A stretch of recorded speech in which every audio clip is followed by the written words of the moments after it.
And we're live. So, welcome to Conversations with the JSAM, James Smith Academy members. So, this is the first episode with jo.23.secretveggie. So, what is the JSAM? It's a family of strangers who come together by posting their own fitness, strength, calorie fucking deficit, and meet up 24/7. Credit to James Smith and Darren Cattell. Their journeys on social media. They post half-naked pictures on the internet. They're strangers on the internet. They network in the private JSAM Facebook group. They story on Instagram, comment and praise on other journeys, meet up with these strangers from the internet without sometimes knowing their actual names and only their aliases. They become the best of friends, drink a lot, and I mean a hell of a lot. They go on holiday together. They pick each other up when they're struggling or are just too wasted to get home. They go on arranged walks. They don't judge. They fix themselves. They achieve a lot. And they insult each other over banter on WhatsApp.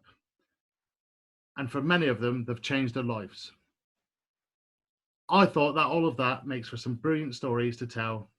So if you want to come on the show or want to recommend someone else, drop me a DM on Facebook at Alistair Mann, or on Insta at aman_does_weight_JSA. I'll put all of those in the description. So today is the very first episode, and I'm over the moon to welcome to the show Jo, otherwise known as the Secret Veggie or just Veg. I'm so pleased, Jo, that you agreed to come on the episode. You agreed straight away. You gave me all of your support, and you've really supported me in lots of feedback and some of the planning that's gone around it. So I'm so excited. Let's just get on with it. So I met Jo when I joined the JSA 12 or so months ago. I joined the Bristol Locals WhatsApp group, and she was the first to welcome me along. I'd only just set up my JSA on Instagram and was already following our Insta. I joined at the end of a challenge when the meetup was happening in Cheltenham. I sat at home, just 40 minutes away, getting total FOMO. I added just about everybody from Cheltenham, from their stories, slipped into some of the DMs, and that does happen at the JSAM. And I'm sure some of the women will tell you about the good and the bad stories of that. I offered Jo an ironing board when she was in need of a new ironing board. She never got back to me. Thought that was a bit rude, but she's apologized.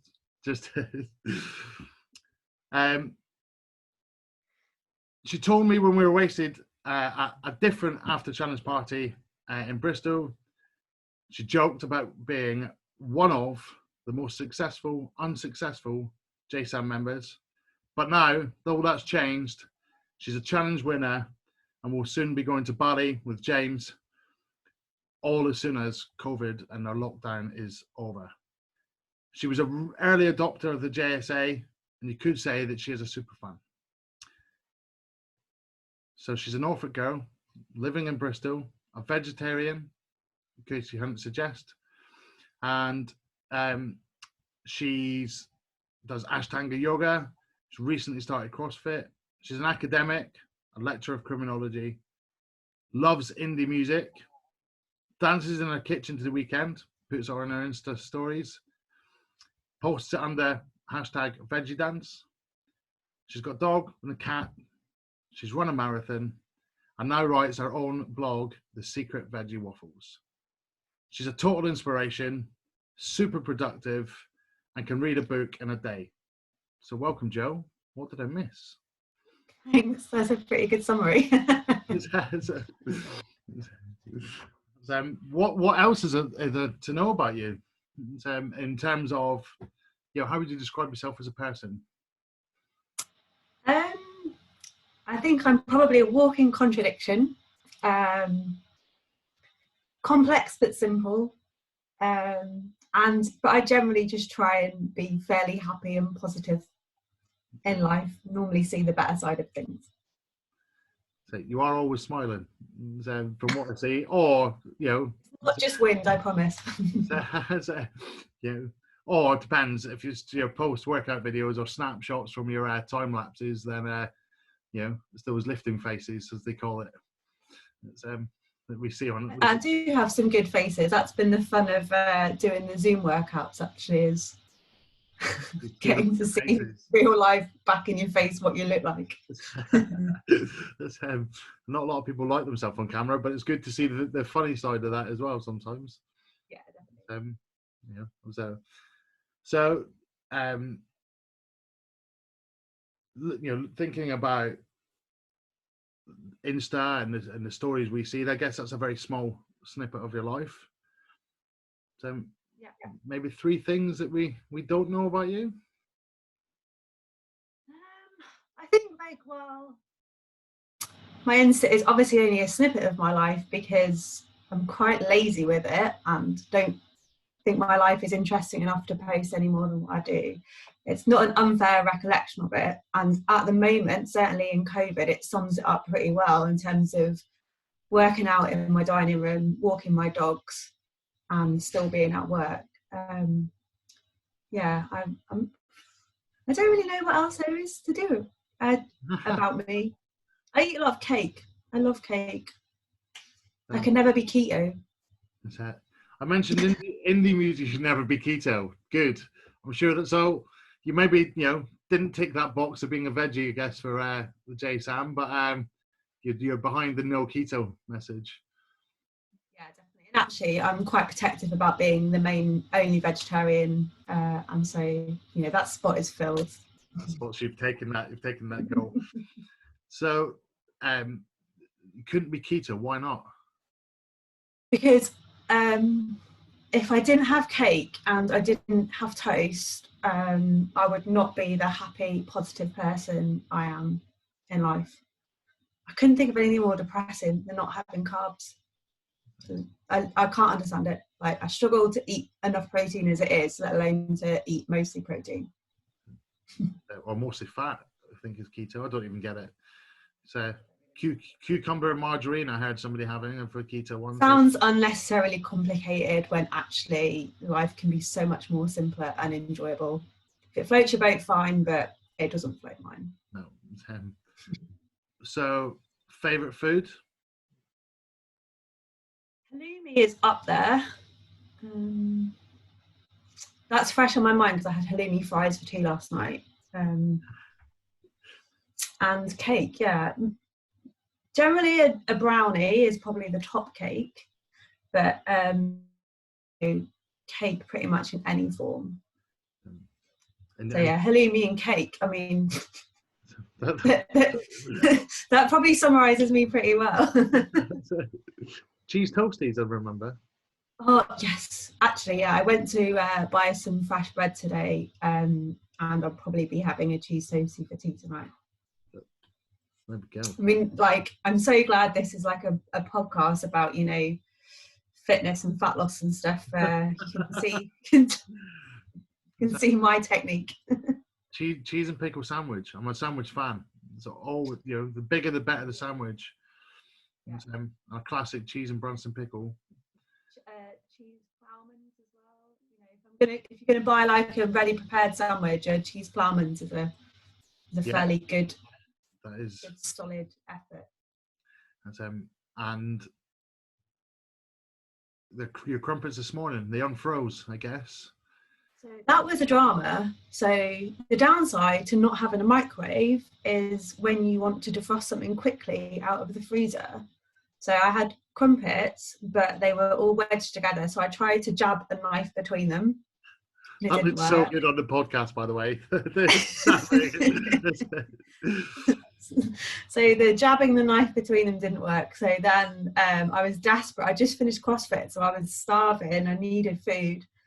And my colleague yesterday was telling me about peanut butter on crumpets. And so I put crumpets in my mind, and then I found some in the freezer. And so anyway, I tried to defrost the crumpets by putting them above the toaster and putting the toaster on. But it didn't really work. So I nibbled a bit of half frozen crumpet. Then I was like, no, I need to be patient. So I walked the dogs and left the crumpets out. And when I got back from walking the dogs, I was able to finally toast and eat the crumpets. So why no microwave? I don't have any particular, I know some people are a bit funny about microwaves and stuff. That's not my reason for not having one. My microwave broke a couple of years ago, and I looked at replacing it, and the one I really wanted was really cool and really retro and really nice, but it was also about 500 quid, and I was like, I probably use a microwave twice a year. I can't really justify buying this super expensive microwave because it looks nice, when actually today was the first time in months that I've missed having a microwave. Everything else I just do in the oven or in the toaster. You know those crumpets, right? You chose the toaster, but you could have just used the oven. That would have took longer. Well, in hindsight, after I spent that long trying to defrost them, you are right. The oven. It's not a crumpet podcast. I was trying not to cook all the crumpets because the plan. I mean, I ended up eating all 4 in the end, but the plan was not to eat all of the crumpets. I was supposed to only eat half of the crumpets. So yeah, you know. Never mind. So I'm sure that the shop will have more crumpets. And then indie music. So that's your obsessed. Good way of putting it. Favorite band? We Are Scientists, without a doubt. And how many times have you seen them then?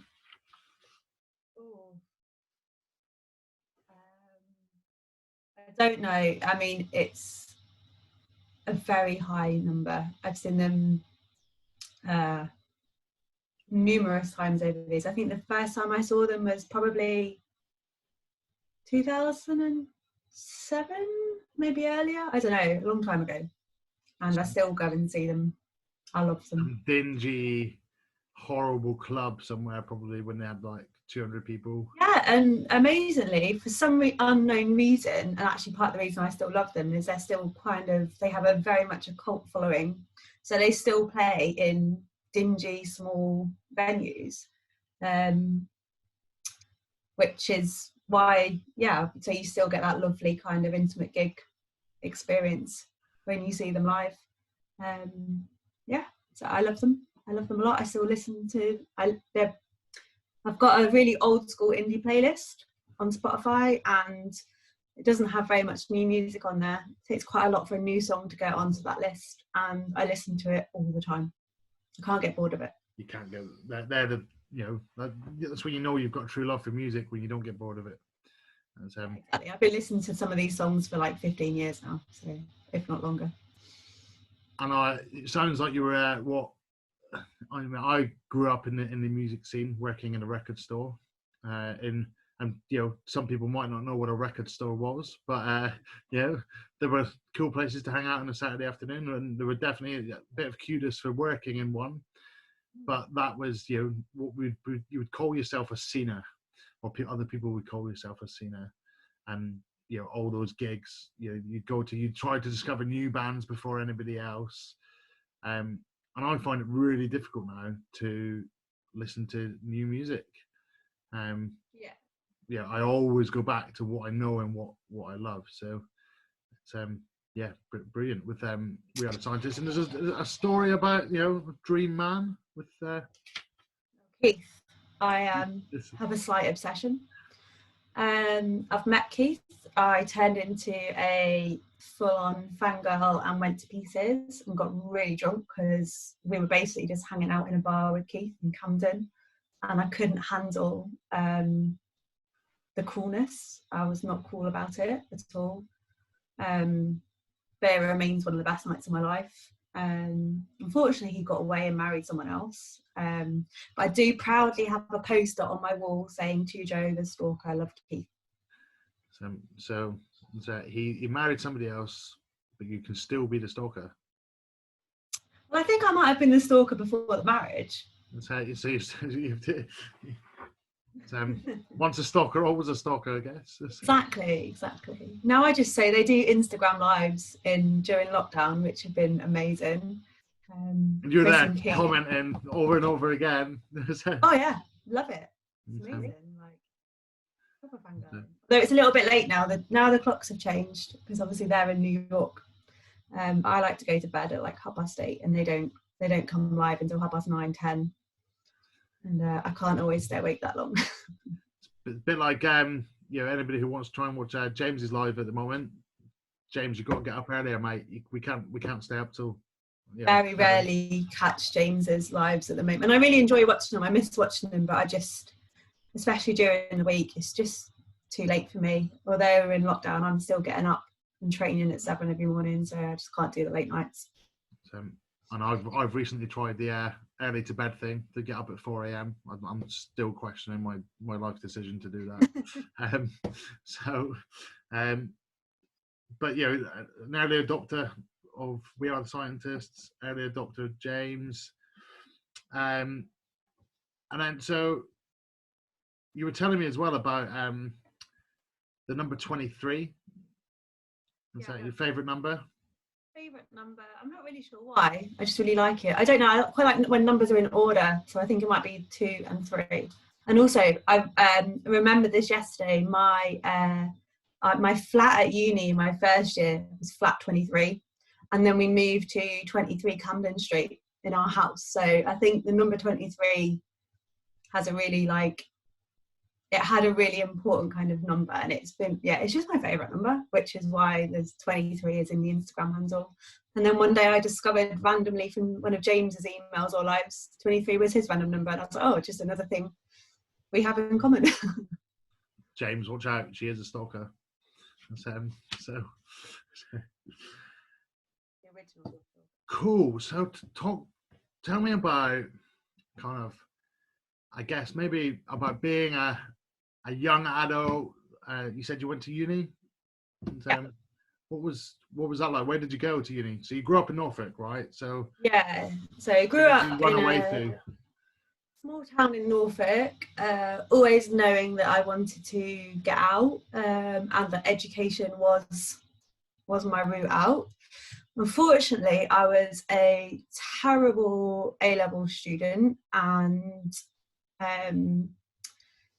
didn't get especially good grades for my A-levels. In fact, I missed one of my sociology exams because I was watching the live stream of Big Brother when it used to be on E4. Thought the exam was in the afternoon, went into college in the afternoon to sit my exam for what was my strongest subject, and realised the exam had happened in the morning. So my strongest subject I ended up getting a D for, and luckily I'd made the decision to go to a university which had a very good course but had quite low entry grades. So I didn't have to go through clearing, and I actually got my first choice university because I had played safe, and my first choice university only required 2 Ds to get in. So I got in. So that was Teesside University.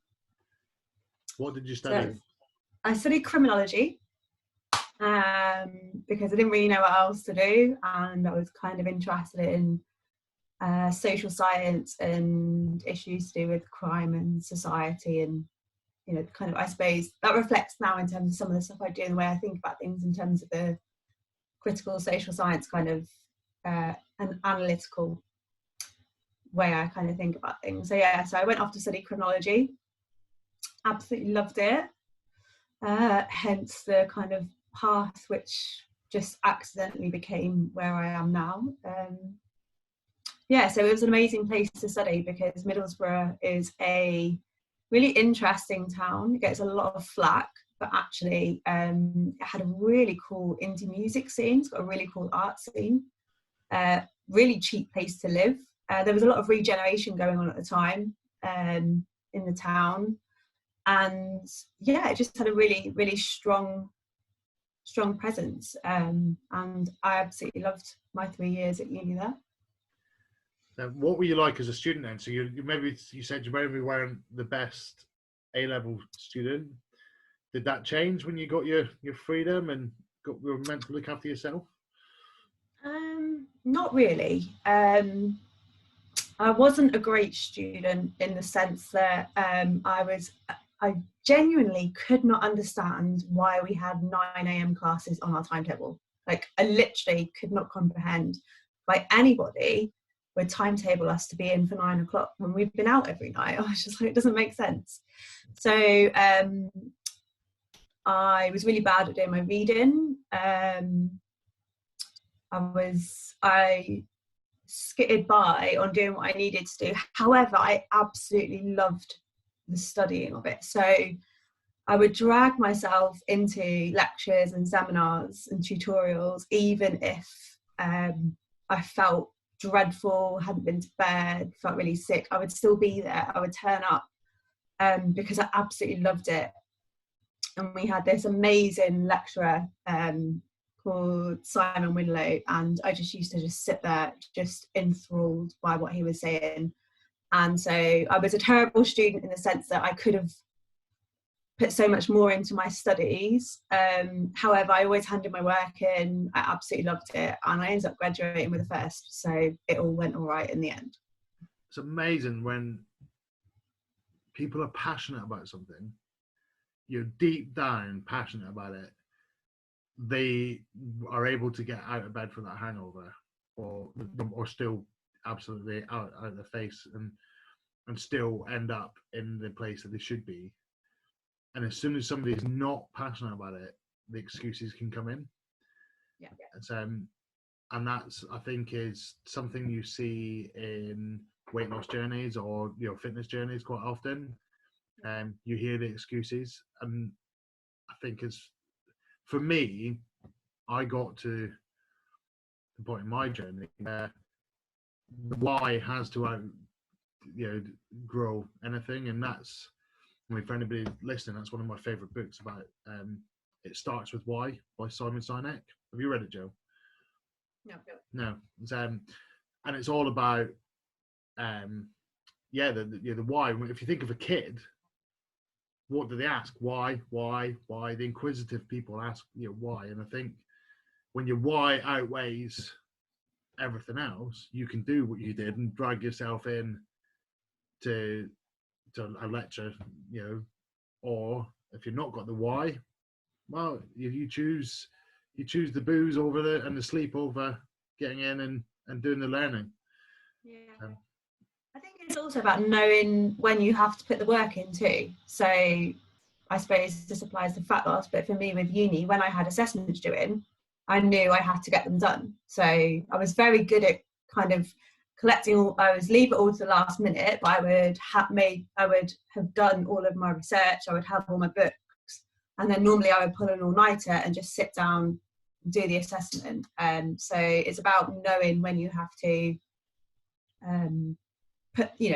find the balance between enjoying yourself and putting the work in. And I think the same for me has been true with the whole fitness and fat loss thing, is like, I love to enjoy myself, but also I know when, so even in lockdown, when I've had a couple of drinks on the night, I've still set my alarm and got up and trained at 7, because you have to find that balance and put the work in, or you don't get there.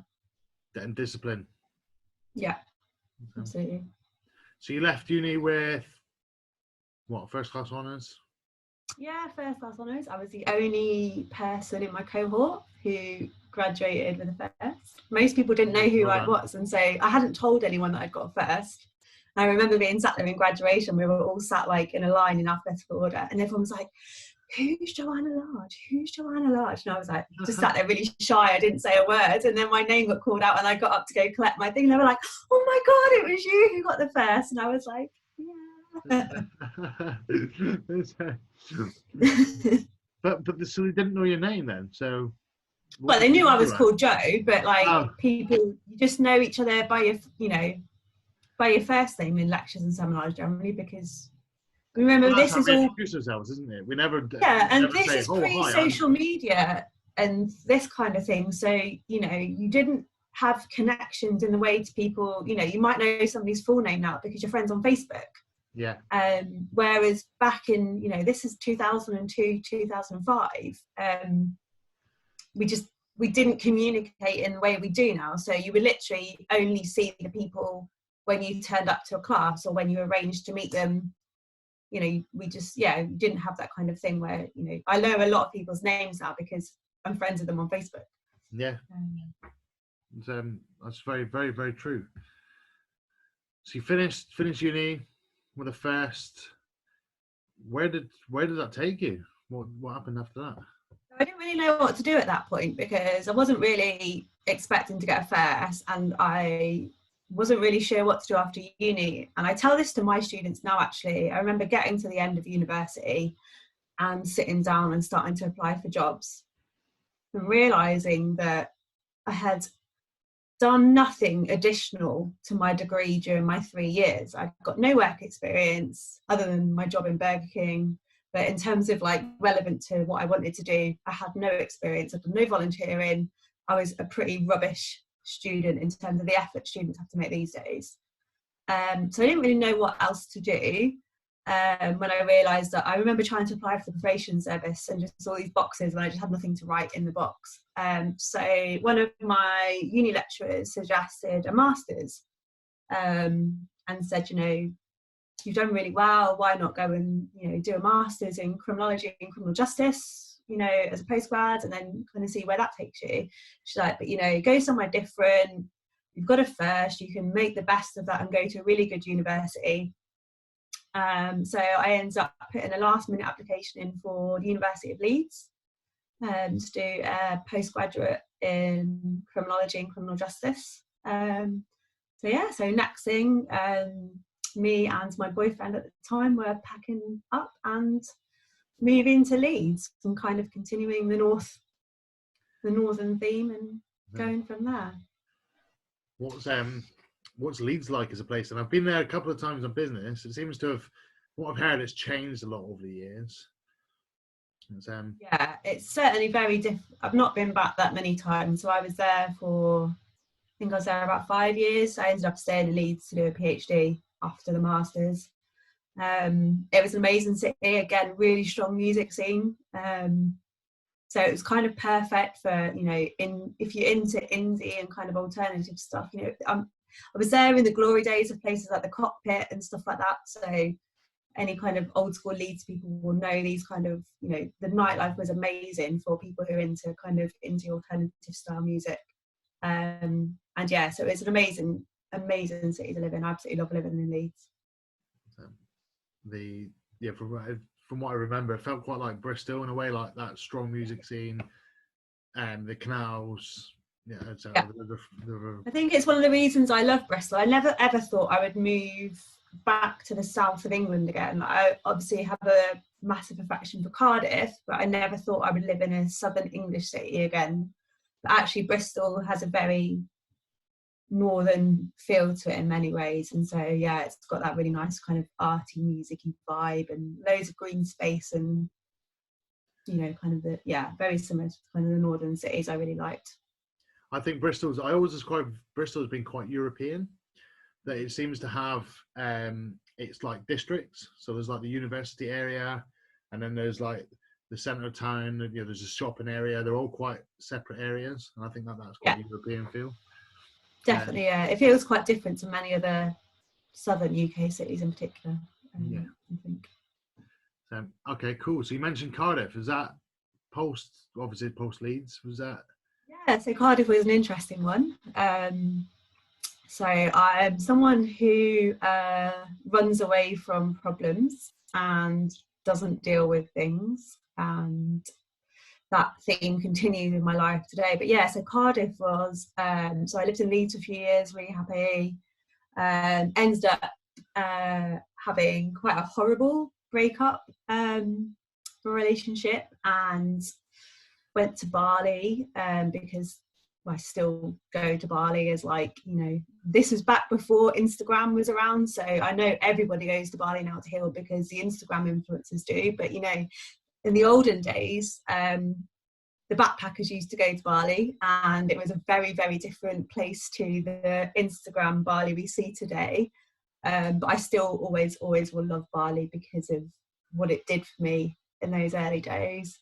So yeah, popped off to Bali with my sister because I was feeling like utter shit. My PhD funding was coming to an end, so I knew I needed to find a job to finish my PhD. I had some writing up to do. Obviously, the relationship breakdown had taken its toll on getting my PhD done. So while I was in Bali, a job came up in South Wales. So I decided to apply for it. Just a 10-month position.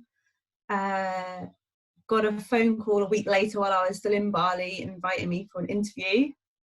And I mean, I was really unconvinced about getting the job, to the point where the interview date clashed with Glastonbury, and I was just like, well, I can't go to the interview, I'm going to Glastonbury, I'm the driver.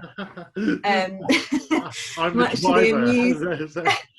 Much to the amusement of the HR lady, who was like, well, don't you want to come for the interview? The panel think you're really, they're really impressed with your application. And I was like, oh, well, I suppose I can make arrangements. And so I grudgingly agreed to go to the interview for this job.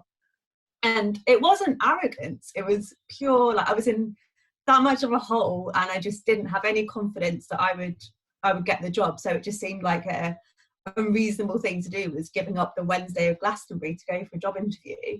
So anyway, I managed to convince somebody else to be the driver down from Leeds, and arranged that the HR were brilliant actually. They put my interview first in the afternoon so that I could be the first candidate to be interviewed and then go straight to Glastonbury from the interview. So I did my job interview, I literally went to the toilets, put my festival clothes on, put my job interview clothes in a bag, and I went to Cardiff Central and got the train to Shepton Mallet. It was while I was cracked open the cider on the train. It was while I was on the train, the very loud, noisy train to Glastonbury, full of everyone. Basically, everyone on that train was going to Glastonbury Festival, and got off the job. And so that was 10 years ago this summer, and that was so next thing, a few weeks later I was packing up my life in Leeds, and heartbroken, but excited to go somewhere completely new. I wanted to get as far away from Leeds as possible because it was associated with such heartache for me. So I cried the whole way down to Cardiff, moved to Cardiff, didn't know a soul. There was nobody, I don't think there was anyone within a 100-mile radius of Cardiff who I even knew. Got myself a little flat just near the Millennium Stadium. Set up life in Cardiff. It was pretty tough at first. I was in a very bad place. Crying, I think I cried for 6 months without stopping. I felt very very miserable. I was if I'd have probably gone to the doctors, I may have been kind of officially diagnosed with something, but I was in a very bad way. I was cutting myself off from my friends, really unhappy. I lost quite a lot of weight just through being heartbroken. It wasn't kind of planned. I wasn't particularly big, but I'd got a bit podgy at uni, as you do when you live in the unhealthy lifestyle. Empty calories.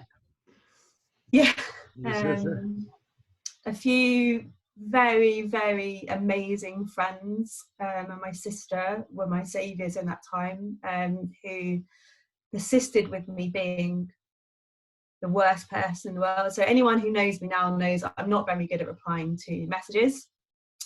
Sometimes that's down to just forgetfulness, but also when I'm not having a good time, my usual thing is to disappear off the face of the planet, and that's what I was doing at that point. And it was a lot easier back then because we didn't have the kind of communications, WhatsApp and stuff didn't exist, and we still texted each other and called each other, and so it's quite easy when you're a long way from everyone to kind of shut off from it. It was just really painful to remember my previous life. So a few very persistent and amazing friends made loads of effort, came over all the time, and just tried to keep me going. And I think now that's why I'm quite sympathetic with people who disappear into a hole, and I don't want to write them off because I know what it's like, and you just need somebody just to kind of give you your space, but also to just not to give up on you, because my friends didn't give up on me, and they could have done, because I was a shit. And that's so important, like now, isn't it? That especially with this week being Mental Health Awareness Week, is to recognise when because I do it, I go quiet now and again. And you read the message, you look at it, and you go, and you don't mean it, but you're like, off, it's like, leave me alone. And you need that person to come back again a couple of days later, and a couple of days later. Yeah. And then when you respond with one line, you need them to come at you again. And we need to remember that when we're trying to contact people, sometimes change the way that you're trying to contact them. Just go and tap on the door if you can, pick up the phone. And we've done it for each other a couple of times where we've just picked up the phone and gone, "Are you all right?" And sometimes you're like, "Yeah, I've just gone quiet." And other times it's like, "Actually, no." And whether you signed off to that person, when you come out of that space, you realise that was a really important little bit, just to remind you there's an outside world and that people care about you, and it might feel like it's doom and gloom today, but it might not be tomorrow.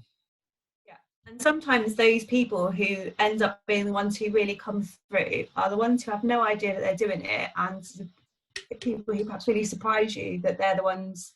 And that's not a slight on other people or friends, but it's just, I think it's really important just to not write people off because they don't reply to you, or they might be challenging, and it's just worth, sometimes there's a balance. You don't want to be bugging someone all the time, but sometimes you just have to keep pushing, because you might be the only person in that person's life being the one who's just pushing.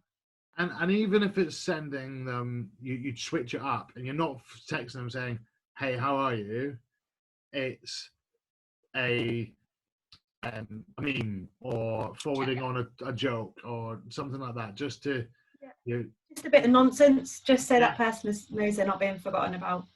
And somebody told me maybe a year ago, when I was talking about, I always feel like I've got to phone my sister at a certain time to get through to her and actually speak to my nieces and nephew, and that I said, well, so I need to try and do it on Sunday, blah blah. And that person said to me, sometimes a missed call is enough to know that person was thinking about you. And it's like, that's really stuck with me, that if you're thinking about that person now, pick up the phone now, drop them a message now. Don't think, oh, I'll do that later. A quick message, hey, And I blogged about this as well recently, because it's something which occurred to me, is like, you don't have to expect a reply.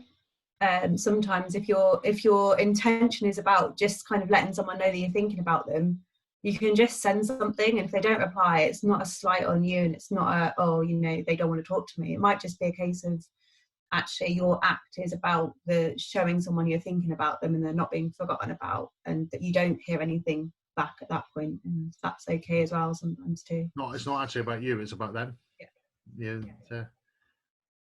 So you're in Cardiff. Mm-hmm. You've been things are pretty in crap. your own self-pity about this boy. Just about everything, and it wasn't very, I felt like my whole world is shattered, because one of the people who I thought was my friend turned out was the boy who was cheating on me with this person. So the whole friendship group around that felt like it disintegrated, and a lot of my other friends, because we were all uni friends, a lot of my other friends were in couples as part of this bigger group, and I all of a sudden felt completely excluded and cut out of this world. And a lot of that was my own perceptions, but I just felt awful. I knew nobody in Cardiff. I was literally just going to work. Some days I would get off the train one side of the tracks into Forest and go get straight back on the train back the other side back to Cardiff, crying my eyes out. I just couldn't handle it going in. So you moved from city centre out into the valley. I was living in the city centre, yeah, but commuting out to the valleys for work, and it was beautiful. Like, I remember loving those train journeys up there. But it was a tricky. The people I worked with were absolutely amazing. They were so lovely, but they were just in a very different place in life, and they kind of had no idea what was the personal chaos going on in my world. But after a while, my friend Sarah, who is also now converted to JSA, which is amazing. Well, welcome, Sarah. She was one of my absolute rocks in that period. So yeah, I was telling her that I really fancied starting some kind of like outdoor fitness type thing to give me something to do, but also like to try and, I didn't know anybody in Cardiff. I thought it might be a good way to try and meet some people, as well as kind of, you know, getting fit and things. So she rang me and told me about this military fitness her friend did in London, and looked into it, and they had them all over the UK. So next thing, I ended up joining British Military Fitness in Cardiff, and that was, yeah, it was amazing. It was all outdoor exercises. The first session, oh my god, I hurt for like 7 days. I went and it was like an up session, and it was brutal, but I loved it. It was dark, it was muddy. It was, I mean, this is like January, so it was like, you know, most people's idea of hell, but I absolutely loved being out in the park. I loved the training in the dark. I just loved the fact that it's just military style training. So you're just being thrashed. And while you're being thrashed, you can't do anything other than think about what you're doing. So I found this real respite from feeling like shit, because I couldn't feel like shit because I was being like brutally trained and rolling around in mud. And so I realized very quickly that exercise, when it's intense enough, can give you freedom from your emotions and feelings, which was a very powerful lesson to learn. And so I quickly became a very regular member of that fitness group. You like the hard, you know, beastings, then, do you?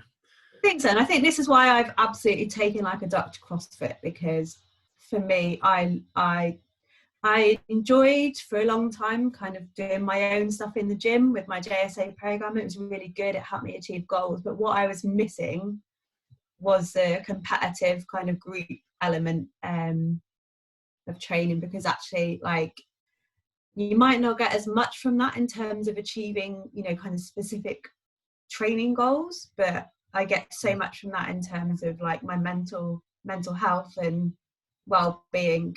So when I don't have any particular, you know, physical training goals, actually for me exercise is about, you know, doing things I enjoy and kind of the community feeling and all of that. So yeah, I think the movement to CrossFit makes a lot of sense when I think back to the role of military fitness.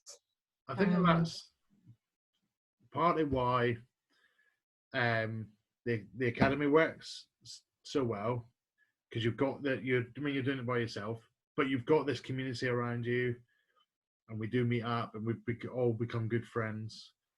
But you don't have, because lots of those friends you meet up live in all over the UK.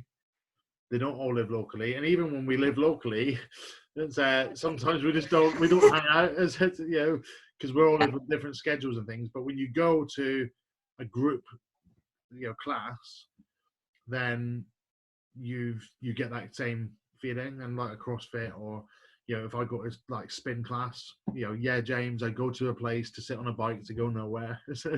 But yeah, there's an aspect of that being about community and, you know, and social. And sometimes they're the people that you meet, the same people at the same class, you know, and you can become friends. And then you said something about that BMF, and about all you can think about is getting this done. You can't think about other things. Yeah. And that's what I describe running like that. Yeah, absolutely. It's so hard. People say, don't you? God, I couldn't do that. You have loads of time to think. You don't.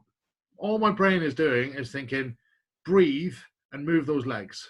And it's like those things are really taxing on it at that time, that the brain is going, we just got to keep them alive. Yeah, so Yeah. he's made this decision. He's going out and he's doing, 10 kilometers. We wouldn't do this, but he's doing it. I've got to keep Yeah. him alive, and that's all the brain is engaged on. So it's a chance to, let things go. So yeah, I agree that exercise is about that sometimes. Sorry, I kind of just jumped all over your story there. So you've gone to BMF. Yeah, I'm also the BMF stuff was good because it meant I met people. So I got really brave one day and asked a girl who used to walk home the same way as me, very nervously said, I don't have any friends. Would you like to go for a drink with me to the pub? So I lived opposite a pub, and I was like, can we go to the pub one night? And she said yes, and we went for a drink, and we sort of became friends. We used to walk home together, and we became friends. And then one night there was a social arranged, and we were going to go to the social, and at the last minute she wasn't able to go anymore, and I was all ready to go, and I was like, you have to go by yourself, you can't use this as an excuse not to go. So I forced myself to go to the pub, which was like, now I'll go and meet strangers off the internet without like a thought about it, but back then, like, walking to that pub by myself and walking in there when I didn't know anyone was one of the most terrifying experiences of my whole life, but actually probably one of the most important things in terms of, James talks a lot about, get comfortable being uncomfortable, and that's really, really true, because that night of going to that pub probably kick-started the rest of my life and where I've got to now, because I learned that, if you put yourself out there, you get the rewards from it. So I made some amazing friends. I all of a sudden had this new social community, and that was key to kind of the start of my healing, was finding a group of like-minded people who not only were really into like fitness and training, but also were really into going to the pub, having fun. And that's exactly what I think that's why, I absolutely love JSA, because JSA is that also, but on this, crazy worldwide scale. So JSA just fitted perfectly with the kind of previous experiences I'd valued. And James has created this insane community, given like the things you talked about in terms of like the distance between people, the different lives. People have very little in common other than the JSA, but the community aspect of it and is just, it's why I'm still here, 2.5 years later, and I will never ever say a bad word about it, because what it is pretty incredible. And once you go to a meetup, it's like, again, that probably the same you find at BMF. It's all fear is gone from it, and you might feel really anxious on the run up to it. And I'd say to anybody, if you've thought about going along to a meetup or an Ender Challenge party or a James Smith event, and you're thinking, I don't know anybody, I only know them through Instagram, what would I say? Just turn up and be like, hey, I'm really nervous, and somebody will take you by the hand. They won't let you go with you all night, and they'll introduce you to everybody that they know, and and you'll have probably one of the best nights of your life. Because so I read something the other day that I found really interesting.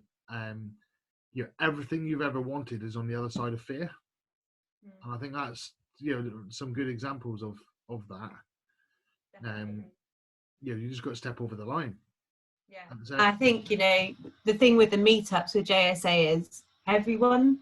There was and I know it must feel really daunting now to people who join and see a lot of us who've become very good friends, and all like, oh, we did this and we've done this, and I understand why people would feel daunted by going into that, but we were all those people who had to walk into that room for the first time not knowing a single person, and so everyone has got that experience, and so I think everyone's very mindful to that and would never want anybody to feel unwelcome or excluded, and kind of, so I think you have to, but if you want the full experience, you have to put yourself out there a little bit. I remember my very first post on the JSA Facebook group, and just after I joined, and you know, again, it was a different kettle of fish back then. I think there was less than 3,000 members of the Facebook group.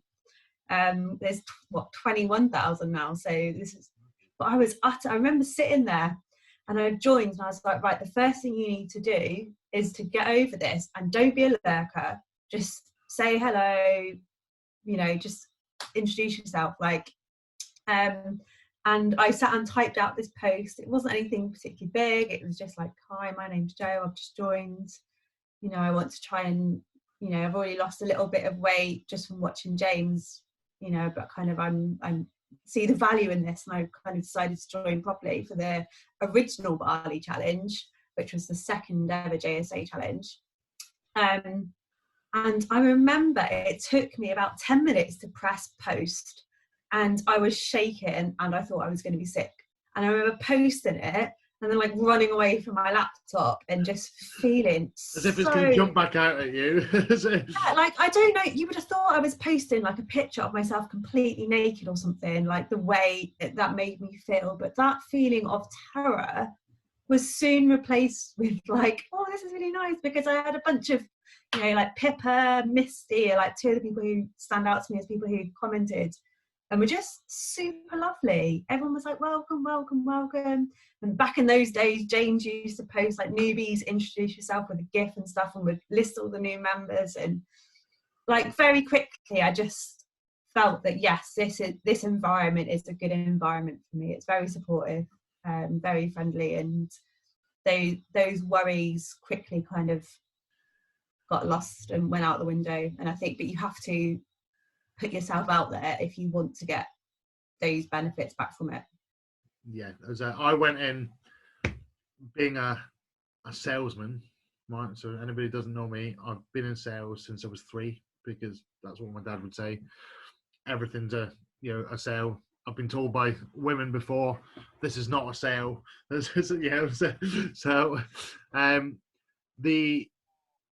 But I went in with the other attitude of, I'm gonna get in here, you know, as a different sort of personality of, and I'm going in with shoulders in, and you know, and I'm bullying my way into that group. And you know, I'm sometimes a bit too much with that, and then find myself being very quick. And I was like, oh, I didn't need to do that. You know, it's so it is very very welcoming. And I saw it. So I see a lot of things at the moment because I'm on furlough, so I've got time to look and scroll the internet. But I saw a little meme today, and it was like, and it said, "Do you remember when life was this simple?" And it was 2 little kids sat on the swings, and it was like, "Hey, my name's Steve," and it was, "Oh, hi, I'm Terry," and the next line was, "Want to be friends?" And that's how it was as kids. It was like, "Oh, I've met somebody, let's be friends," and that's kind of, you know, the way I kind of see the JSA. And then you learn about people, and you pick out the people that are really good friends to you and maybe a bit more like you. Yeah, but yeah, get along and be part of that. And I guess that's what you did at BMF.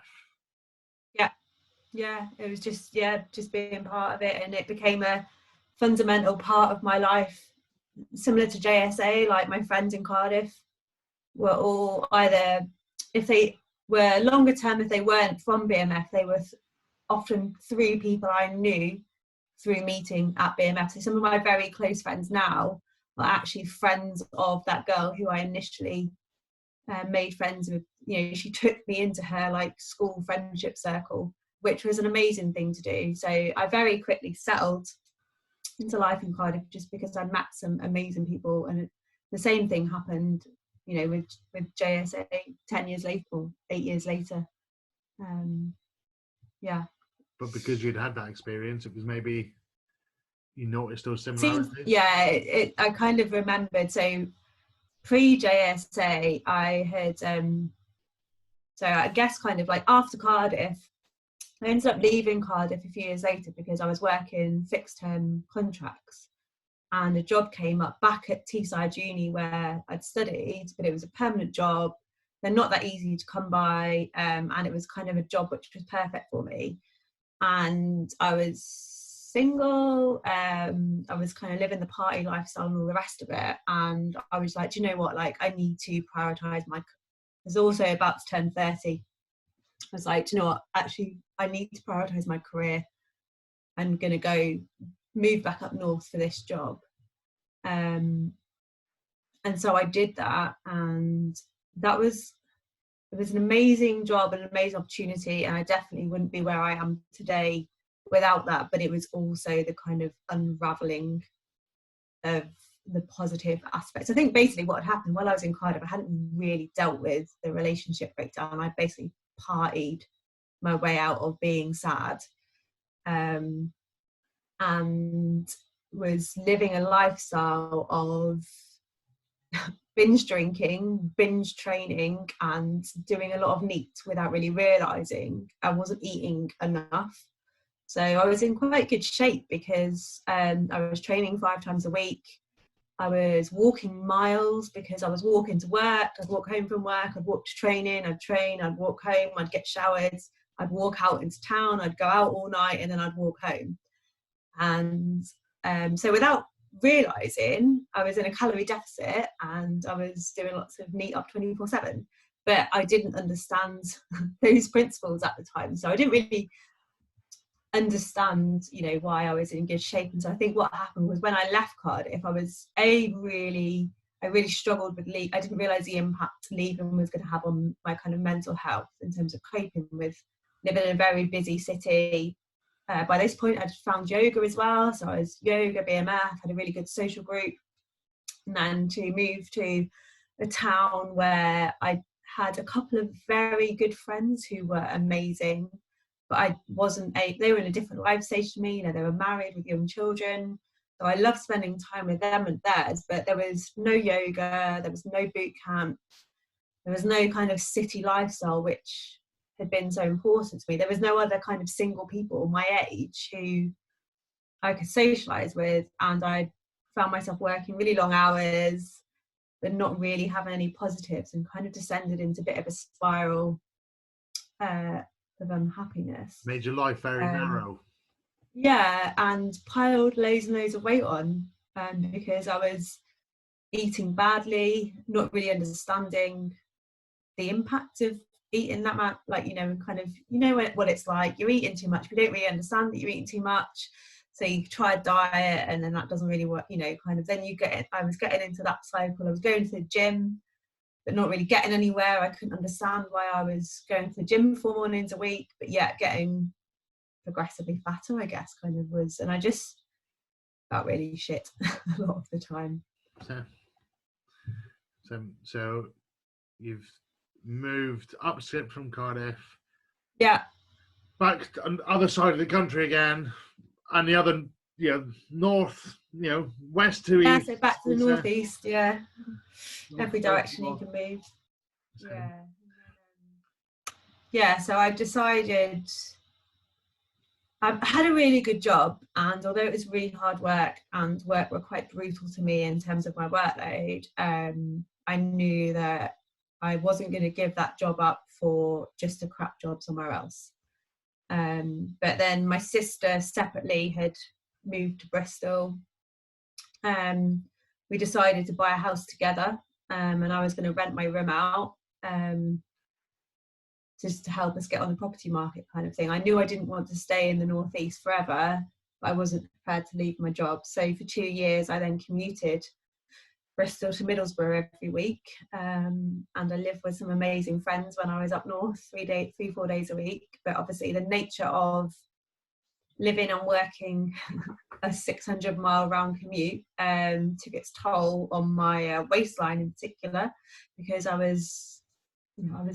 I can't believe that lifestyle I did for 2 years, when I would get up on a Monday morning and I would be in the car for 3:30 in the morning. I would then drive to Middlesbrough from Bristol, get there for about 8:30. I would then do three or 4 long days in the office, because I didn't want to be seen as the person who lived far away and wasn't available.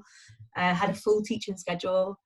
So I'd often be there. I used to teach on the master, so I'd often be there till 8-9 at night. get home, get up again at 6 in the morning, get up, go to the gym, go into work, and then drive back to Bristol on the Thursday night. So the time I was in Bristol, I'd moved to Bristol, but I didn't have a life in Bristol. So I didn't really feel like I lived in Bristol, because all I would do is come here and sleep and recover. Then it would be time to go back. And in that, when you told me about that, Jo, I was just like, I get it, right? Because I grew up with my dad doing it once we moved to Bristol, and under the false pretense of this is where his job was going to be. And then they said, oh, no, actually, your job's come back to Glasgow 6 months later. That he did it, and I saw the strain on what they did to him. And, you know, he'd get home at the weekend, and it became about running around after the family, sleeping, and drinking as much brandy as he could. As him. It was exhausting. In hindsight, I can't believe I did it for as long as I did.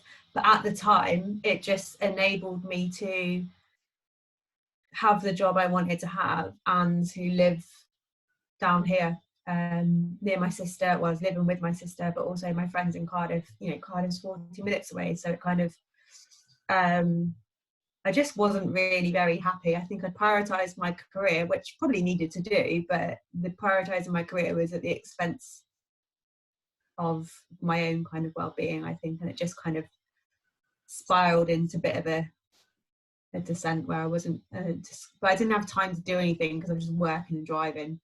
So I was just, yeah, and that's when I got to the biggest I've ever been. And then so I was then really unhappy because I was so overweight. I felt really uncomfortable. I'd given up all the fitness stuff, and I couldn't start doing it again because I was, you know, not around, or I was traveling, or had to go to bed at like 7 p.m. the night before to get up so early and stuff. So yeah, things just got they started to come to a head, and I was making myself pretty unwell with lifestyle and work choices.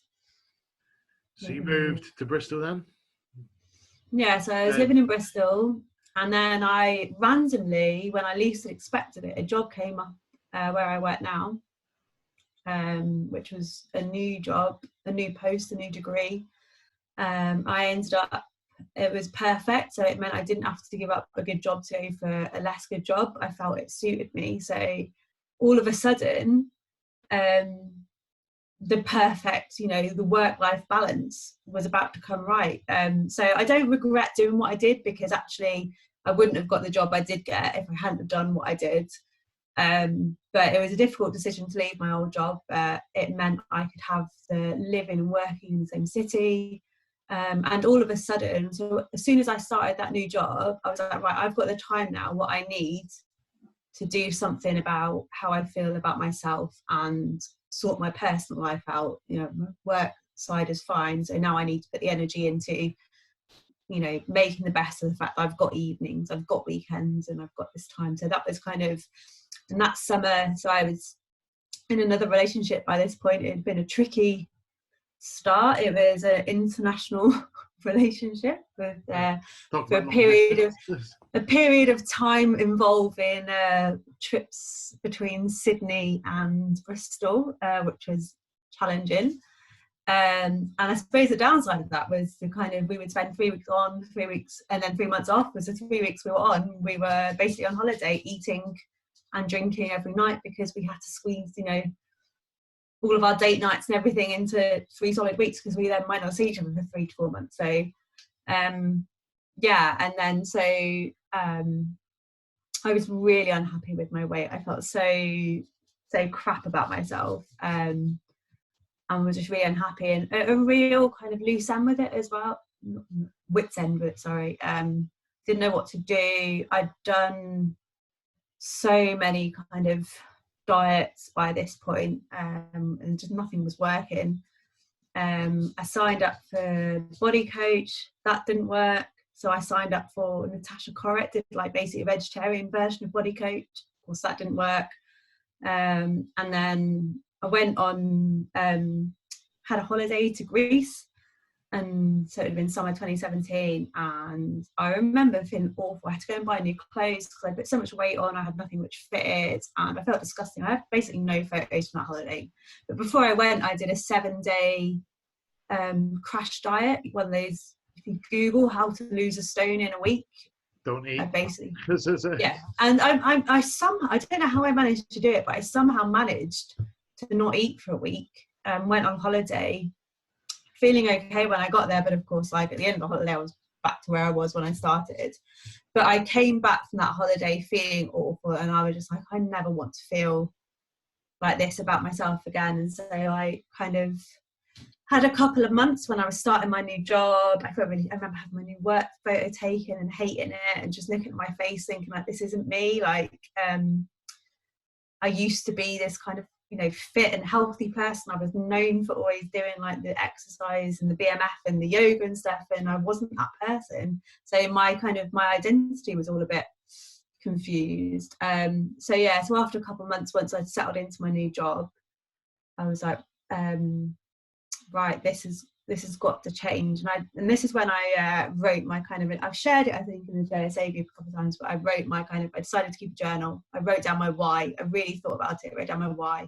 Had a hen do coming up the following June, and my friends are all like beautiful and fit and really active, and I didn't want to go on that holiday feeling like the fat friend and feeling like shit about myself. Not that my friends would ever have thought that. This was how I felt about myself. But that beautiful person that was inside sounds like it was wet, but wanting to burst my out. My body wasn't doing what I needed it to do. I've got a very small bone structure. I don't carry weight well in terms of it was really affecting, like, size wise. Other people will be absolutely fine at that size, but for my body shape, it just wasn't working for me. So I decided that I needed to do something about it. But I also was like, you know what, I'm never ever spending money on nonsense again. I'm not buying any more diet plans. I'm not doing this. I need to figure out what works, and I need to do it in a way which is sustainable and going to work for me. And I kind of also made a commitment to myself that I was like, right, I need to stop hating on myself. I need to stop wishing I look like something else.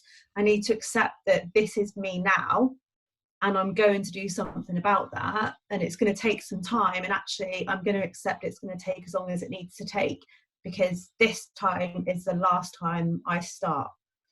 And I took a starting photo, and it was when I put my photo, and I looked, I was like, I've got a folder full of starting photos over like the past, kind of 4 years, 5 years, 6 years, where I'd yo-yoed with my weight up and down, and always going back to kind of, all those Mondays. I was going to start on Monday or Sunday or whatever it is. It's exactly. Yeah. And I would start, and that's the thing. That was what was like really hard, and I think a lot of people have experienced this. Is that's what's often heartbreaking, is that you really do commit to things, but because you don't, because the body coach plan had me eating probably 1,000 calories a day more than it should have, so no matter how hard I was going to try with it, it was always going to fail, or because you don't understand what actually needs to happen. And so an insanity, I'd done insanity religiously for 30 days, as they say on the DVD, but nothing changed. So so I think there's an element of like, oh, I'm going to start on Monday, but also there've been so many times when I had started and I had really tried. I've got to the point, I actually went to the doctors. I thought there was something wrong with me because I couldn't lose weight and I was doing all these things. And the doctor didn't even identify. And this just shows like the lack of understanding around energy balance and calories, and why I have such a beef with not just the industry, but also with public health and the NHS, and the more general incorrect information around weight loss and calories and all that side of it, because it's just hidden behind smokes and mirrors. And no wonder people get themselves in complete messes, because it's so hard to find out and people what might matters. Think that the James stuff of it's not a fucking thyroid problem is funny, but that message is not just to the Sheilas or or whoever, that's a message to the health industry. How many times I went to the doctor and they went, "You need to lose a bit of weight." Nobody went, "And here's how." And here's how to do it sustainably, and question why not. And I think that's why what us and JSAM have seen great results over, for you over. Yeah, because we understand what we're doing. Like we know, like I know to myself when, like, say this week I've been eating like an idiot, but I know what I'm doing. I know that the impact. So if I weighed myself or measured myself on Monday next week, I would expect not to see anything positive, a change. Yeah. In a downward way, because I know that I've actively chosen to overeat because I've been extra hungry this week. Like, I don't care. I know that next week. But it's also because you don't know. The difference is I understand it. Yeah. I understand it. I understand it. And the stuff of like before, like how many starter pictures, and actually you put 30 days in, you did take those next pictures or stand on that scale expecting a change and hadn't seen it. And you'd be like, why have I put on, X pounds? Why did I, for me, somebody who'd like, I tried Slimming World and stuff like that and went and sat with the old grannies who'd come every week. It kind of felt like it was a con. But because my first 2 weeks I'd dropped like 18 pounds, and it's like, why did that happen? Nobody was able to tell me why it happened. And I think you're right with, you tried all those things. Did you try anything that did work? Well, yeah, like stuff like Body Coach and that didn't work for me at all. And actually the reason why I'm so anti Body Coach now is not because I'm a sheep who follows James and can't think for myself. I've got a PhD. I definitely can think for myself. But because of what the Body Coach did was so I knew from previous experience that, for example, 5-2 works for me. I now understand why it worked for me, because it creates a calorie deficit. I also knew the military fitness style exercise worked for me because I really enjoyed it, and I would turn up to it even when it was raining and dark and cold. But what Body Coach did was says, right, you have to stop everything you do. That you have to eat this specific plan of food. You have to do this specific HIIT, every day. Everything you've ever learned is wrong. You need to do exactly what this PDF package tells you to do. And that was the most damaging, that message combined with eat more, eat more, eat more, everyone should be eating more. Yeah. It's like, no, you curly head twat. Some of us should not be eating more. We're eating sufficiently and we're overeating, and your plan is probably, if I worked out, I'd probably been on, 1,000 calories a day more than I should be to be in a calorie deficit.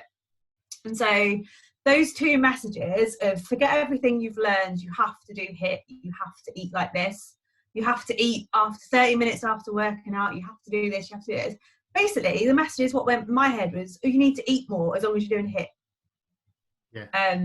And of course, I just ballooned and ballooned and ballooned, and I was at my wit's end. So I'm quite anti the Body Coach because it's almost as damaging as some of the kind of I just think it's very, very dangerous to be kind of selling these very generic, uneducative kind of messages.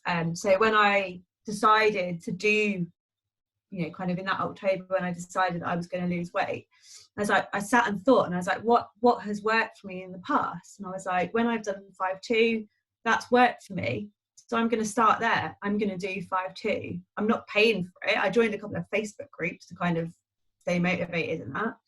And I was like, what else has worked? And I was like, military fitness. So I found a BMF group in Bristol, and I joined that.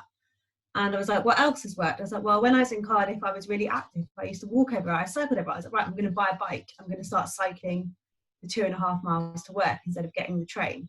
And then I'd also found a yoga studio. I was like, right, I used to love Ashtanga when I lived in Cardiff. I'm not going to wait until I've lost weight and start yoga again. I'm going to go fat to the yoga studio, and I'm going to stop saying I'm going to do stuff when I get to X point and I'm just going to do it all. So I literally, and I had all this spare time. It was great. You know, had nothing to kind of extra to do. So I basically just started going to boot camp twice a week, going to yoga a couple of times a week, and doing 5-2. And within 5 weeks, I'd lost almost a stone.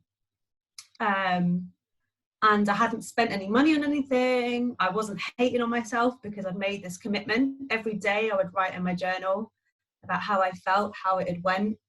And if I was having a day when I was struggling, I would just look back at the day before and think, right, what, or look back to my why, about why I'm doing this. And I would just write down that I had a really bad day, or I'd like pigged out on cake, whatever. But then I would commit to my fast days. I used back-to-back fast on Monday and Tuesday.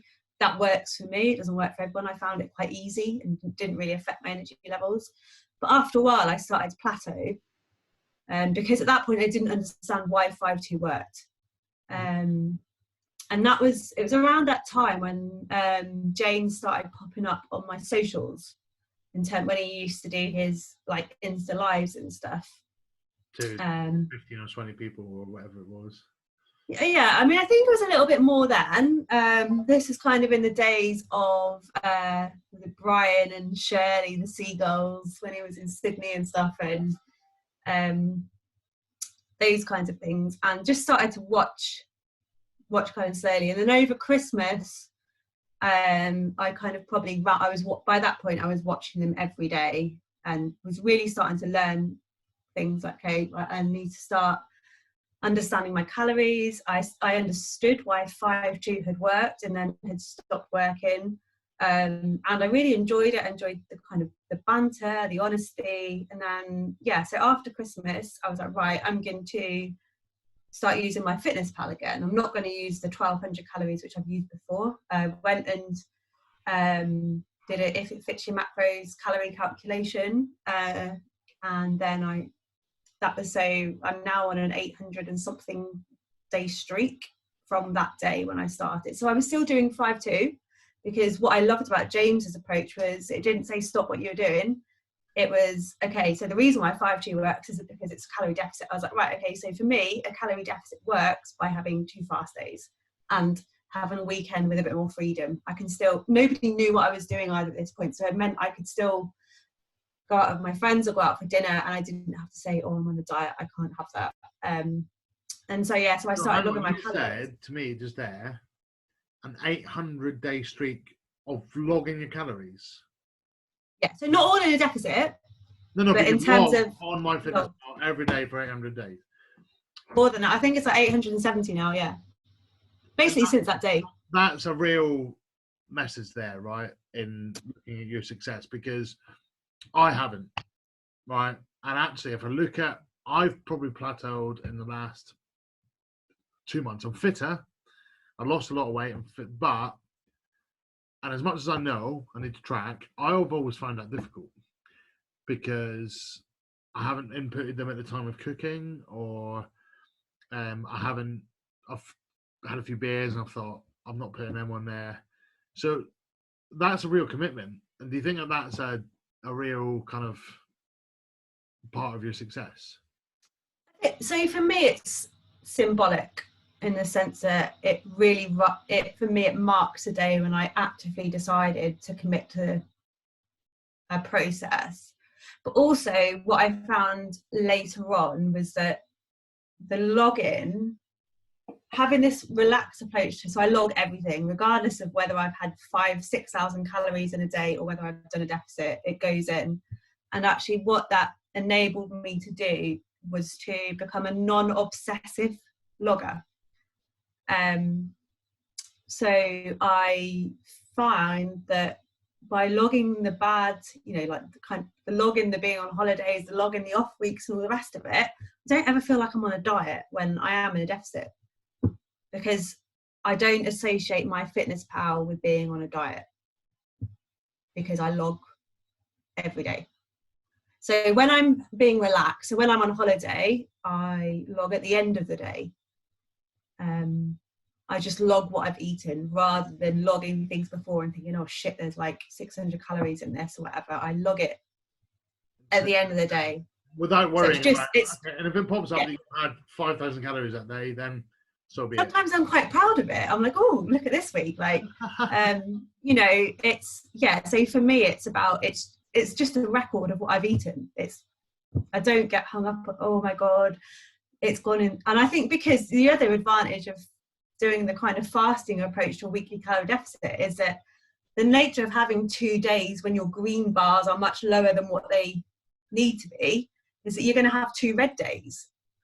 Yeah. So I've never got obsessed about having a perfect green week because my calorie deficit has always been having 2 very low green days and 2 very big red days. So I've never had the kind of, oh my God, like I've got red in my MyFitnessPal freak out, because I have red in MyFitnessPal when I'm in a calorie deficit, and I always have done because of the decision to eat less on a Monday and Tuesday and eat much more on a Saturday and Sunday.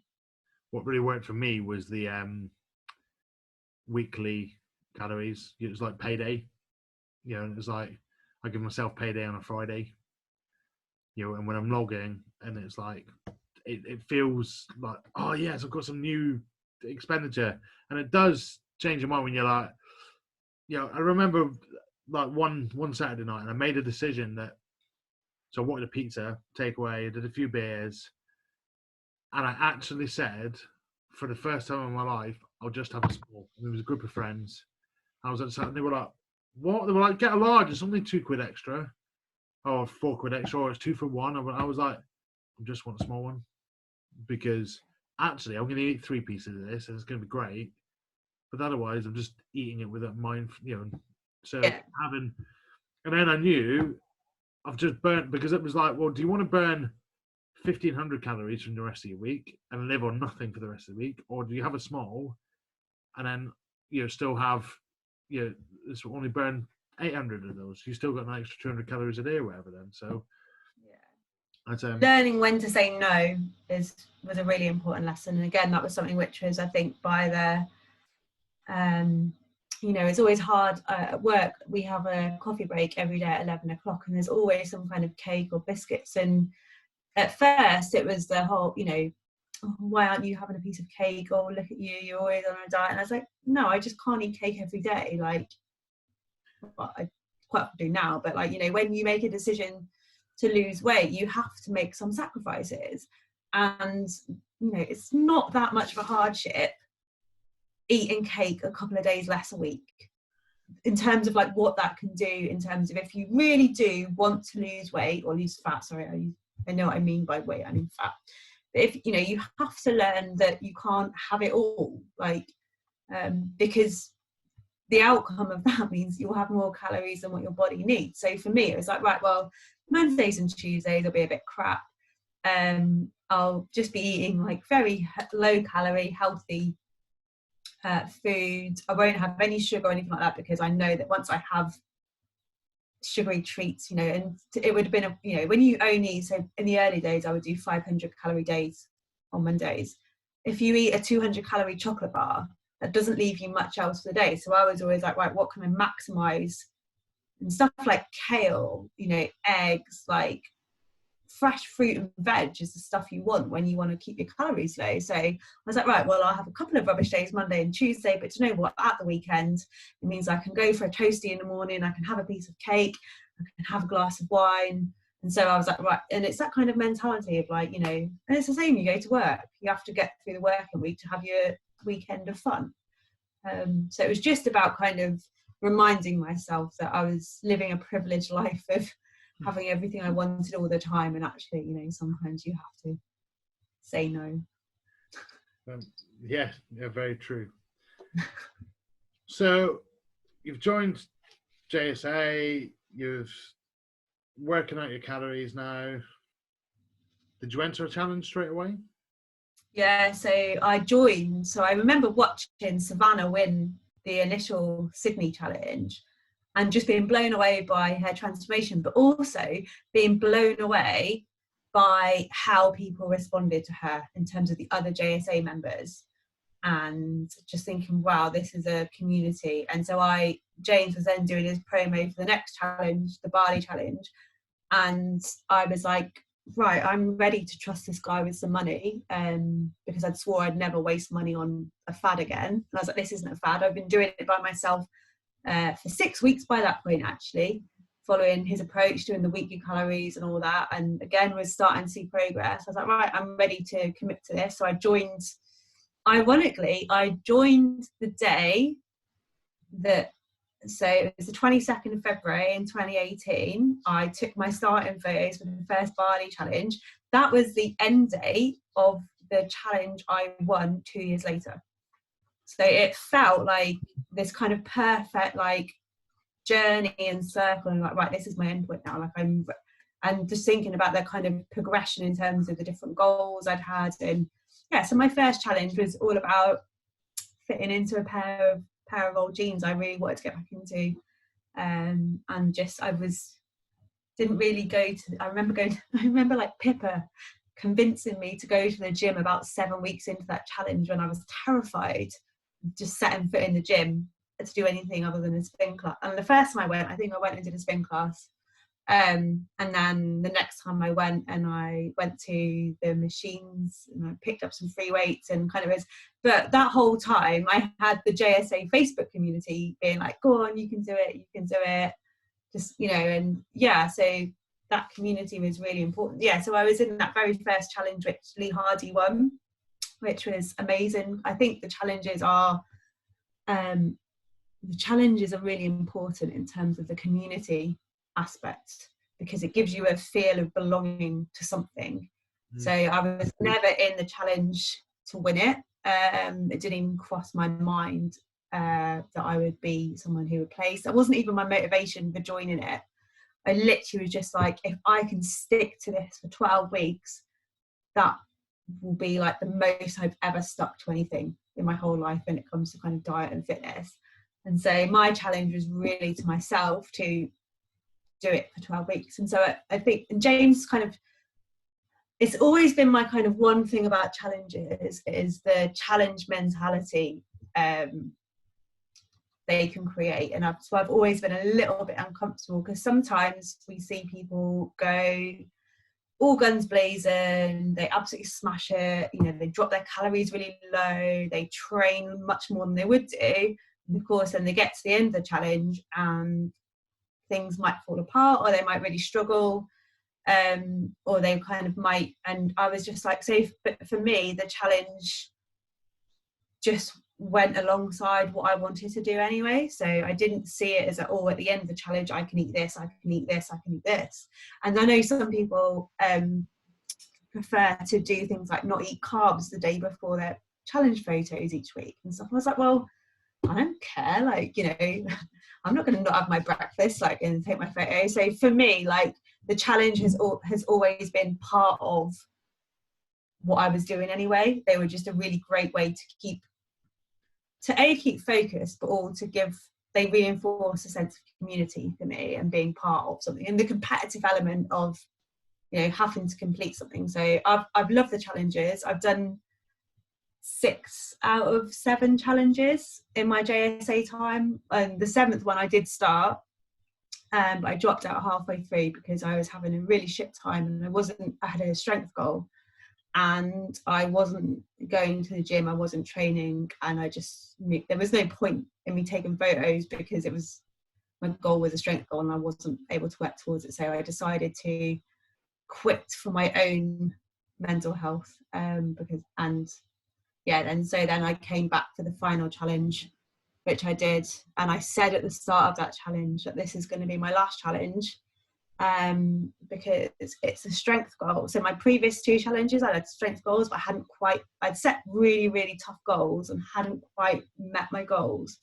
So it was this one, I was going to set myself a tough goal, but I'm going to get it. I'm going to get my goal, and I'm going to work hard enough to get that goal. And so my final challenge was the pull-up one. And again, normally I get to about 8 weeks, and then I still keep going, but I either back off or my training slips and I'm not consistent enough with like what you need to get the progression. But this time I was like, right, no, you're not quitting at week 8, because you said this is going to be your last challenge and you're going to meet your goal. And so instead of my usual kind of just, you know, kind of flailing off. I was like, right, I'm going to use coach chat for the first time ever, and I'm going to like message trainers and be like, I'm stuck on 2 pull-ups. I don't know what to do. I talked about it openly on Instagram as well.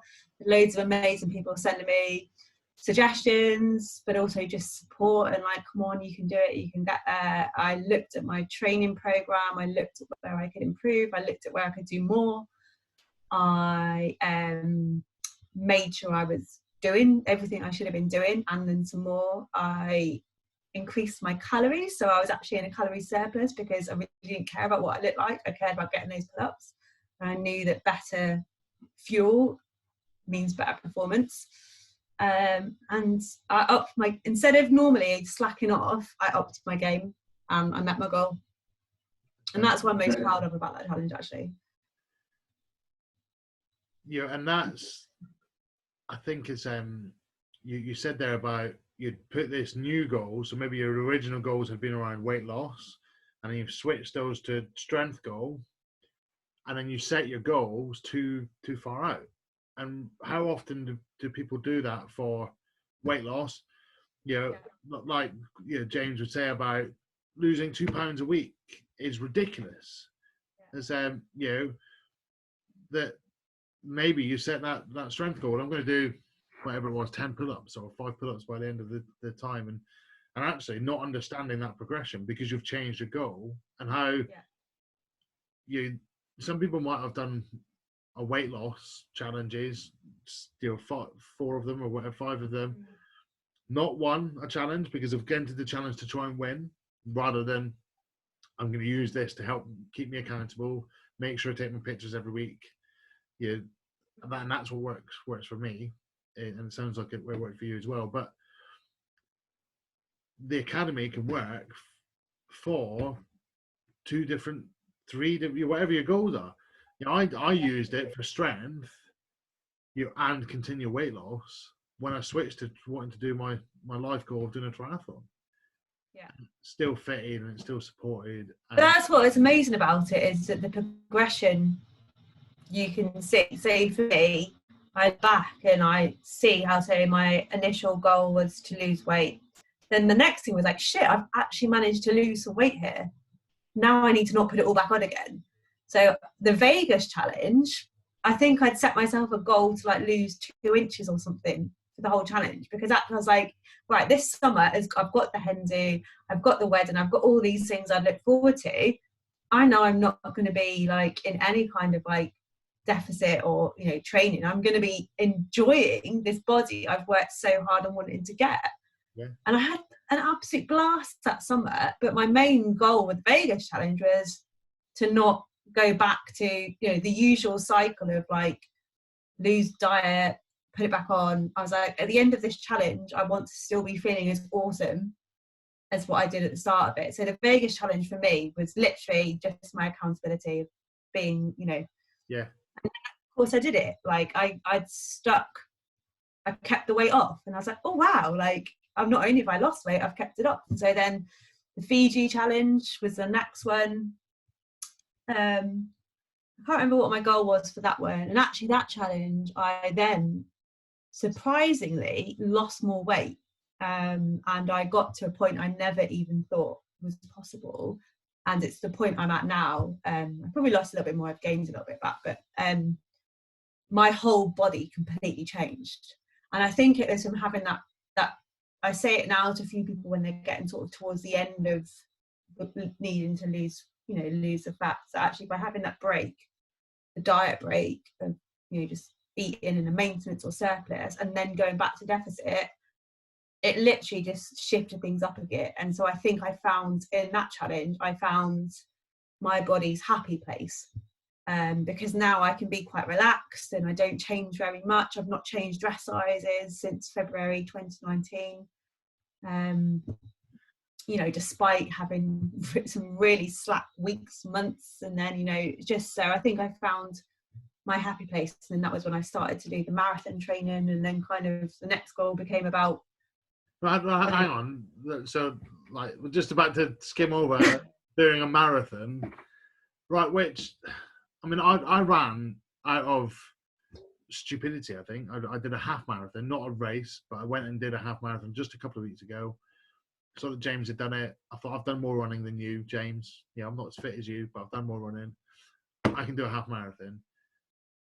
My only thought, and one of my life goals, is to do an Ironman, and that's finishing with a marathon.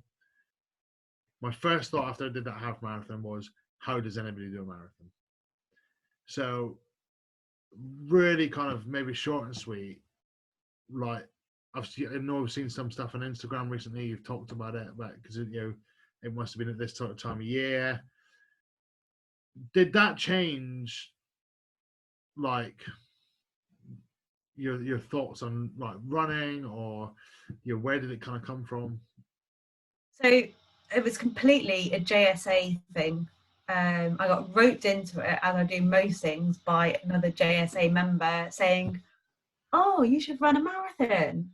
And I was like, "No, that sounds like a horrendous idea."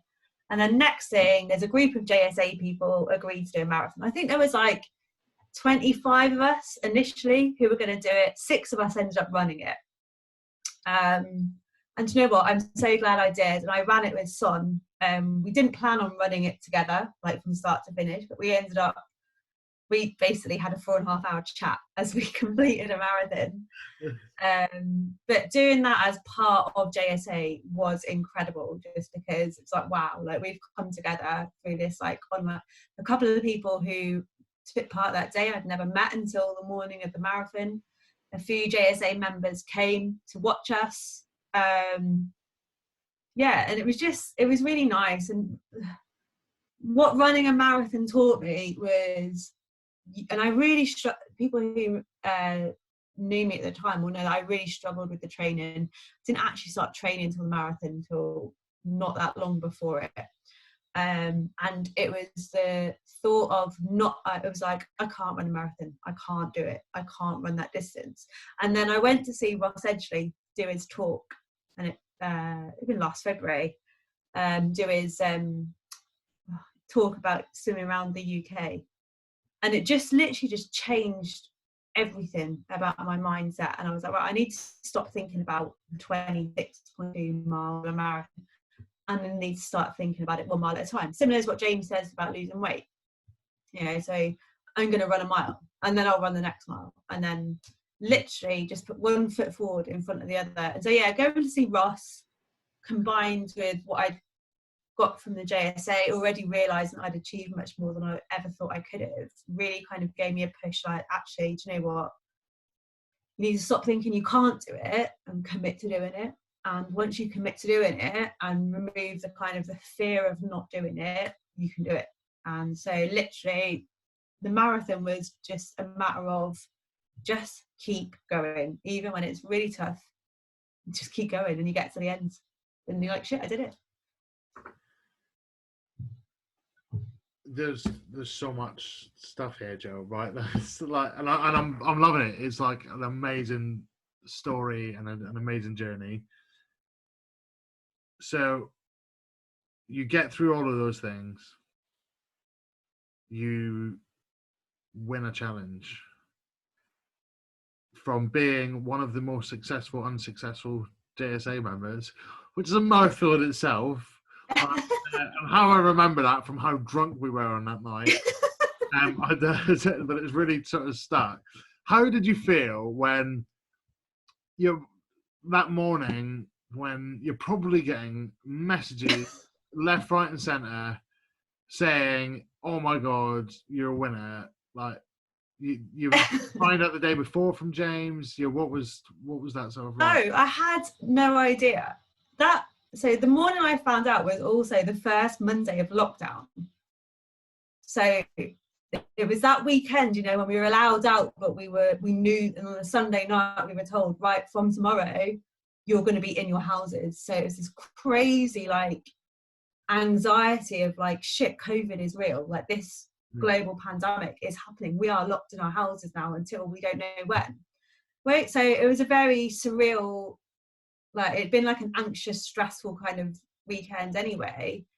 The weekend before, I'd been in Dublin with a bunch of people I know through JSA. We had this wonderful weekend, and then I woke up in the morning, and for some reason I'd woken up really early, because normally I suppose I would wake up at 5 and go to CrossFit. So I'd woke up and then like sort of, you know, half like asleep, looked at my phone, and I had a load of messages, some of them from people who I didn't know, saying congratulations. I was like, what? So, and you know, kind of didn't really think anything of it. And then like one of the Welshies had messaged me to say congratulations, and I was just like, what? Like, this is weird, but like, you know, kind of. And then Dave Pav was like, congratulations, and I'm just like, right, what is going on? Like, why do people keep saying congratulations to me? And then the Welshies were like, have you not been on Facebook yet? I'm like, no, it's like 5:15 a.m. Of course I haven't been on Facebook yet. They're like, well, you need to go look on Facebook. So I'm like, go and have a look. And then that was it. She's like, you're Jo.23.23, aren't you? And I was like, yeah, that's my JSA username. Secret Veggie, yeah? And I was like, yeah, that's me. They're like, go and look at fucking Facebook. So I then like had to look at Facebook, and I was like, I think Pav might have even sent me a screenshot as well. I can't remember. I was just having this like really bemused conversation with a couple of people at this point. And I was just like, looked at it and I was just like, whoa, what happened here? And I literally like, I didn't know what to do. I freaked out, and I just got up and I went downstairs, and I remember this, and this is so embarrassing, I shouldn't say this, but I told like a few people I talked to, my boobs started sweating. I was freaking out. I just didn't know what to do. Like my whole body, I was literally just sweating. So I was like, right, I need to make some coffee. So I was making coffee, walking around my house going like, what the hell is happening here? Like, we're in lockdown. There's a global pandemic. Just want to trip to Bali. Like, this is nuts. This is nuts. And of course, like, as the rest of the world was waking up, my phone was just going. And I was like, this is so mad. It was so mental. I was just like in complete and utter, and it was just, I can't describe that feeling. I don't know, obviously I can't compare it to winning a challenge, not on the first day of lockdown of a pandemic, but winning a challenge on the first day of lockdown of a pandemic was like mind utterly blown. I literally spent the whole day being like, what? And I so had a chat with Kay, one of the other winners, and we were just like, what? And then we were just having a laugh, and we were just like, oh my God, we need to not die of COVID. That needs to be our new goal, is to not die of COVID so we can go to Bali when this is all over.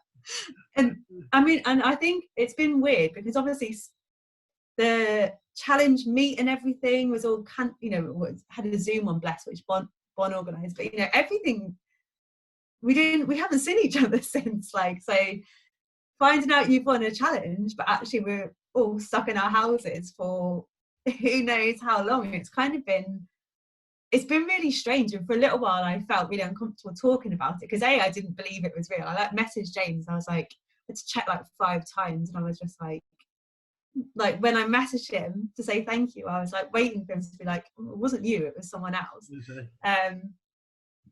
Yeah, it was just, it's surreal, and it remains surreal. And I think I've got a bit better at talking about it now, but for a long time I didn't want to mention it because first of all I was like, oh God, I don't want to be like, oh, I've won this holiday when everyone's having this really shit time like in COVID. And then just also like I keep forgetting about it, and it just feels really weird and surreal. So yeah, who knows when we'll go or whatever, but I'm amazingly over the moon. It felt crazy. If James was like, I'm really sorry guys, but we've got to do it over Zoom. It's not happening. Even if we go in 2031, I am going to Bali with James for my wedding holiday, and with Andrea, Esther and Kay. We are having that holiday no matter how many years we wait for it. I'm sure it'll be amazing, and you should be really proud of achieving that. I know you get a bit what's probably the word, blushy, if that's a word, when I'm like, I call you a celebrity of the JSAM. So weird. To me you are, and I'm sure to so many other people you are, that person. You've done it through hard work, through discipline. You've challenge some other fears during that time? Going on camera in front of on Instagram. I think you mentioned that to me before. Yeah, my Instagram was never an accountability Instagram. It was because I hated having my photo taken. And now, well, we can't get away from you. Now you're sick of the sight of me, but I also, that's the other thing, I no longer care what other people say and think. That's the other issue. I think that's one other thing I would say actually, is like, I think people sometimes put all the emphasis on the physical changes and forget that actually you have to work really hard on the mindset changes as well. And I mean that in a much broader way than just focusing on calories and steps and stuff, but actually I spent a lot of time listening to James's podcast, but also to people like Jamie Alderton's Mindset with Muscle, reading Ross Edgley's book, and just I worked quite hard on changing the way I think about things as well as, and trying to be a bit more holistic, you know. So it's not just about being, you know, having a body you want, but actually it's about having a body which is going to serve me well now, but also when I'm older. So more recently I've shifted from being, I don't really care about like protein and stuff, in that, oh, as long as I hit my protein goal, everything else is okay. I'm like, well, actually protein's important, but so is my fiber, so is my micronutrients. And, you know, I've got the luxury now that calories aren't my focus. I'm now interested in, okay, actually, how can I improve my general health, particularly for when I'm old and I can't do CrossFit anymore, and, you know, what can I do now to prevent, you know, unnecessary health problems in my future. So what will future Jo thank me for now? So it's almost like you've leveled up now. Yeah, you sounds like you're maybe on level 1 was about weight loss, level 2 is more about strength, level 3 is more about nutrition, and you kind of, you know, I think that's the way to think about it as well. Like, people think you have to do it all at once. I never did it all at once. Like, I'm proud of my journey being slow and steady, because I feel like I've never slipped back in it, because it's always been, right, the very first thing I want to do is this. All I'm going to worry about is calories. Yeah. Didn't give a shit about protein until about 2 weeks ago. You know, and the next thing was like, okay, now I'm going to focus on this. Now I've got this under my belt. Now it's about this. And so I think that just that very small building blocks is, for me, was really important for sustainability, because I was never going all guns blazing at once and doing something which wasn't going to work. You know, so now steps and even actually training now is just part and parcel. Like, but that never used to be the case. In my early challenges, I wasn't working out consistently or even at all at some points. So I think to kind of don't feel like you have to do everything all at once is probably a long time ago. I remember doing a post about like baby steps, and I absolutely stand by that. Like, when I'm talking about, or, you know, I'm making sure I'm getting enough vitamin C, ED, I would not be saying that to somebody who's just at the start of their fat loss journey. I'm 2.5 years into mine, and that's not, you know, which is a massive progression, and we've seen that from, you know, other people that have gone from JSAM members into coaches. You know, you do get further down your journey, and, you know, I often get asked like, oh my god, how much weight have you lost in the last year? You know, and I'm like, ask me how much weight I've lost in the last 10 years, because it's taken me 10 years, and yours, like that same journey, it's been a lot longer, because I had to get to the place where I was like, fuck this. You know, you've got you're at your most dangerous when you put your back against the wall, and you've got to get to that place. Yeah, and I think the JSA allows you to go from that place, or maybe at a different place. I think that's what's great about JSA, though, is it basically, it educates you, so it removes all the like smoke and mirrors and everything, but it actually allows you to figure out your path. So it gives you all the tools, but essentially you decide what you want your journey to look like. And for some people, it might be doing it all at once and going, right, bam, I'm throwing myself into this. But that doesn't work for me. No. But that's what I love about JSA. And also James and the coaches really preach this whole, like, if you hate going to the gym, don't go to the gym. Yeah. Do something you enjoy. Like, if you hate the idea of having fixed calories every day, eat less on a Monday and eat more on a Saturday. Like, so, and that's what I love about it, is it enables everybody, anybody who wants to be successful in JSA can be successful. But I think where people go wrong is where they try and either imitate someone else's success or someone else's, you know, kind of pathway, or they don't really spend the time getting to grips with the kind of the basics and the fundamentals and what works for them. That's it. So I think, again, I blogged about this the other day actually, about kind of the importance of not just learning things, but actually taking the kind of the critical reflection on yourself and your own journey, so you can reflect, review, adapt, decide what's working, what isn't working, and so kind of becoming your own critical reflector rather than relying on somebody else to tell you what you're doing right and wrong. Get to the point where you can, obviously a coach will help you with that, but actually starting to think through those things yourself so you can, you know, make your own decisions and make your own journey. You've when you write a lot of posts and you've put you do that in your post, and I actually think a lot of people do. They've answered their own reason of, like, you know, when people put up, I'm not sure if there's any changes, and then they write, I was over my cows, I didn't do this, but they've answered their own question in just by posting. Yeah. So, what was it like putting your first half naked pictures on the internet?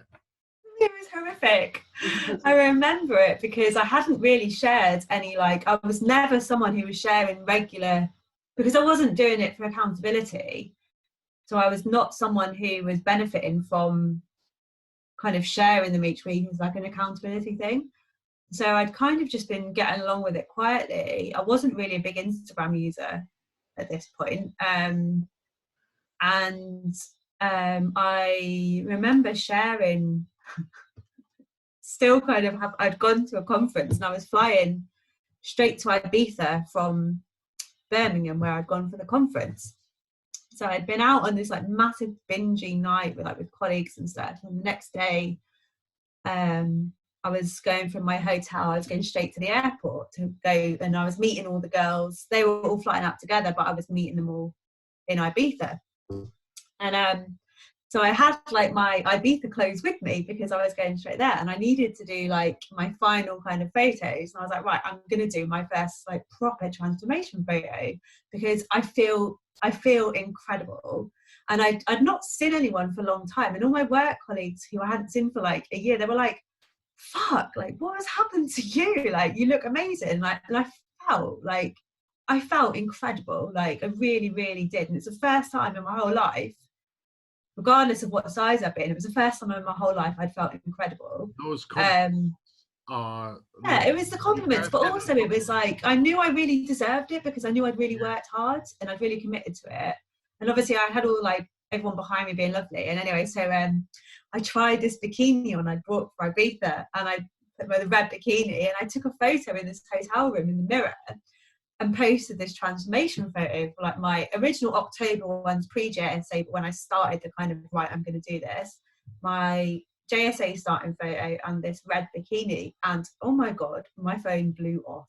So I then like I posted it, and I've had that horrible like, oh my god, I feel like horrendous, it's on the internet kind of thing. My family to see me doing this, what if my friends judge me? Yeah, just like the sheer terror of like sharing a photo of myself in like a bikini, but also sharing that starting photo as well, which utterly made me feel awful. And I got to the airport, and I remember being sat at the airport, and I was like, oh, I'll get a drink and I'll check my phone. Checked my phone had gone nuts. Like, so James had like seen the photo. My photo is on James's Instagram story.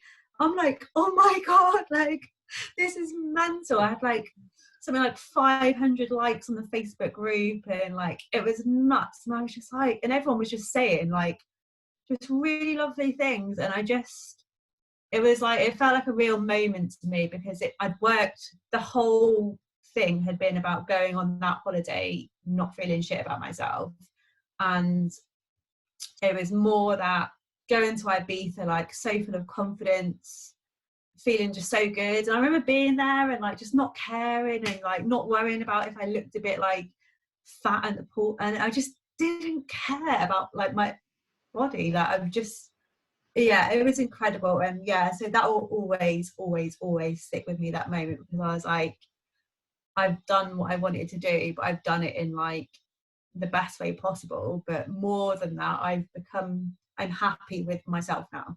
And that was what, 34 or 35, and I'd never felt like that in my whole life before. Even when I'd been smaller, I'd never felt amazing like that. And I literally just remember saying to James, I was like, I can't ever thank you enough for like the transformation. For me was not physical, it was like all in my mind. It was all to do with the way I felt about myself. And that was James, also from the JSA community as well. I never would have made that mental transformation about how I felt about myself if it wasn't for the people like supporting me and making me challenge my negative thoughts and feelings. People like Pippa, you know, were absolutely fundamental, like people in ways they'll never understand, like impacts on that. And so again, that's the importance of the JSA community as much as the information you learn. Absolutely. I think that, so you did IFS, you've been really ingrained in the whole community. Yeah, just be myself in, try and go to as much as I can, just get involved. I just love it. I love the people I've met through it. Yeah, I did too. I think it's an amazing, just incredible. I've never had a bad time. I've woke up with some horrendous hangovers and some dreadful kind of beer fear like the next day. That's pretty standard of a JSA mate, is waking up the next day thinking, oh my god, what did I do, what did I say, who did I offend, who was I rude to, because I'm a very bad drunk. And I, you know, I have that's the floor. Well, exactly. You know, they're very, very messy events, and I drink as if I'm, you know, a 7-foot guy, and I'm not a 7-foot guy. And the downside of weight loss is you lose any kind of alcohol stamina whatsoever. But I've had like literally an incredible run of it, right from that very first JSA live in Cardiff, like in May 2018, and just kind of just try to get involved with it as much as possible, and we'll always try and remain involved, or certainly supportive at one level. Like I went to IFS primarily because I wanted to support James. He asked for support from JSA members to go, had no idea what it was. I didn't really think it would be something I would get much from. Had the most amazing time. Just, yeah, feel a real loyalty to the JSA and also to James. I think that's a very admirable quality in people, is loyalty, and I think that definitely rings throughout the community.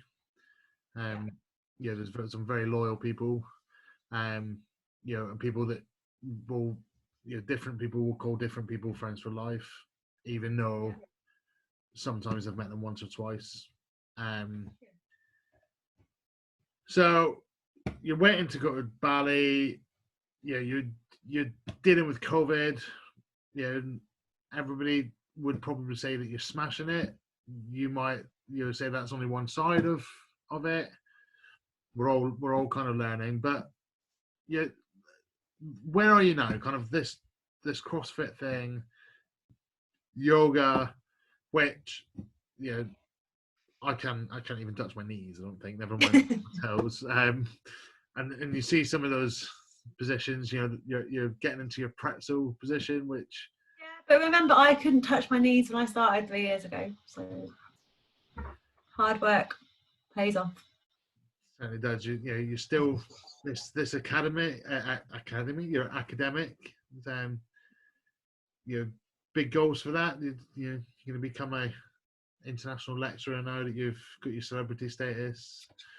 Well, I've already written a book. I beat James to writing and publishing a book. Unfortunately, I've sold about 5, so I've not made the living from it, which a diet book can, but or not a diet book. But yeah, I'm pretty happy with everything. Lockdown has actually been good for me. I feel, I don't mean to sound smug by saying that. I certainly didn't find it helpful at the start, but actually, for me personally, I just needed a little bit of time out of adult life. I needed my social life to be cancelled, and actually to give me a bit of time to spend at home, not spend any money, kind of spend a bit of time reevaluating and reprioritising career stuff, personal stuff, like the blog and everything all came out of lockdown. And so obviously I don't want it to last too long, but at the moment I basically decided I could either get drunk every night and moan about it and feel like shit, or I could just try and make the best of it. And don't get me wrong, I still have tough days. I really miss seeing people. I have that kind of general anxiety about my family and friends and people getting sick and kind of seeing the devastation of it all. But I try and bring it back to me and my little bubble and what I can. And this is why Paul Mort's really great as well, in terms of, like, you know, focusing on what you can control, focus on what you can do and what you can achieve.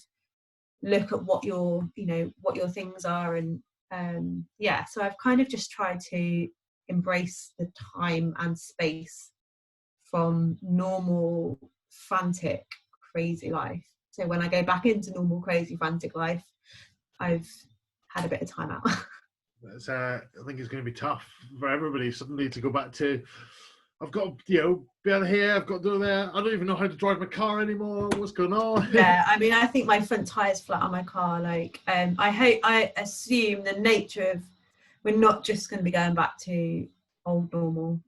If we ever get back to old normal, things are going to happen in a bit more of a staggered way, which I think is good for everyone. Because I mean, I know I'm anxious about going outside. I've never been anxious around people before. That everyone is getting issues in different ways and stuff. So there's going to be a big period of readjustment for everyone. But I think we just have to worry about that when that happens, and just I'm trying not to worry or preempt about anything and just deal with stuff as and when it's happening. And do you know what? I think staying away from the news and the negativity and everything, and I only just thought of this, actually the one place I have not seen anything negative about COVID is in the JSA. I've seen so little on it. Well, that's because GMAC is so strict as an admin. But, you know, there's a reason, and that's partly again why I love the JSA and why the admin of that group in particular do such a fab job, is because it's supposed to be a positive, supportive environment. We all get COVID shoved at us in every direction. We're all stressed about it, and you know, yes, it might be impacting on people's fitness, whatever journeys. However, sometimes you just need to create a bit of a safe space where everything isn't negative all the time. So I'm really pleased the admin team made the decision they did in terms of trying to protect that, you know, really, really valuable bubble, so that we have somewhere where we can just have a bit of light relief or focus on, you know, those people. For me, you know, I've just carried on with training, and actually that's part of what's keeping me sane, is the fact that, you know, I have CrossFit and that and yoga in my living room, and that's giving me something to focus on. But I understand equally why people might be struggling with that. But just the JSA has more. It's not just about, oh, look at me, I'm doing a workout. There's so much more to the community than that. So I think just having that kind of that space is important. And I think that's why it is a safe place. You know, and that's why people feel that they can put up their half-naked pictures. That's why they feel that they can talk through not knowing how to do something, or, you know, having a bad day, or, you know, it is a safe place to, and if we didn't have that, it might have been a bit of a different story. You know, meeting everybody, and again, you know, it just goes back to things. You know, we did an online hero award one day. We did, yes. Yeah. And it broke me. So like 1.5 more levels than me. I was just like, oh, in my front garden, in the sun, didn't choose a spot. And but it's these things that keep us going. What would be kind of, just to wrap it up, what's your advice to kind of two or three kind of mantras or quotes for people to kind of start the journey or keep going on their journey? Okay, so first of all, and I'm going to read this quote so I get it right. There are many things in life we can outsource, but your health should not be one of them. Own your food and fitness with conviction. So that's from Ross Edgley. So basically, my summary of that is own your shit. Take responsibility for yourself. Yeah. My other one is from James Clear. So from the book Atomic Habits. Success is the product of daily habits and not once in a lifetime transformations.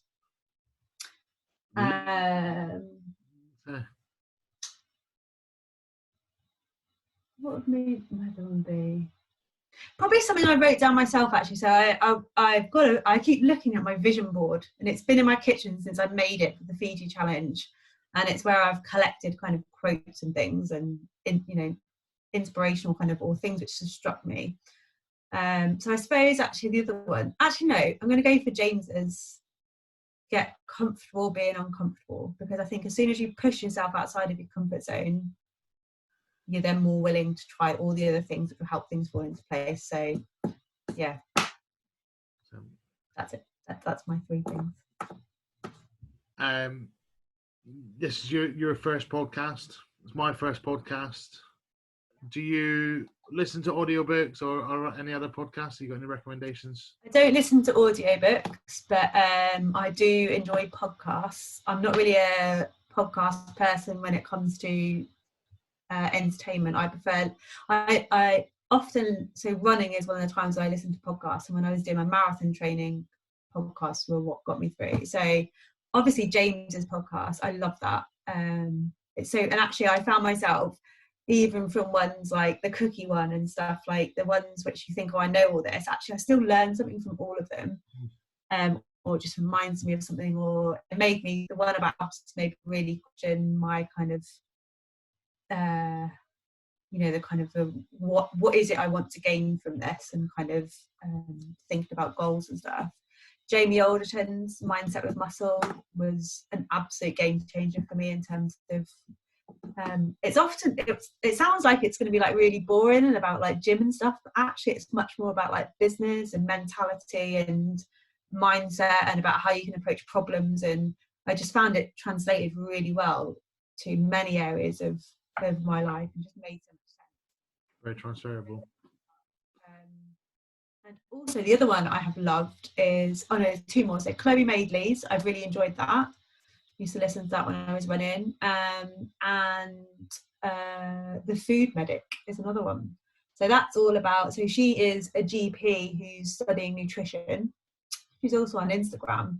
Her podcast, she interviews people, but she's covered a whole range of stuff, like say sleep, skin, food, training.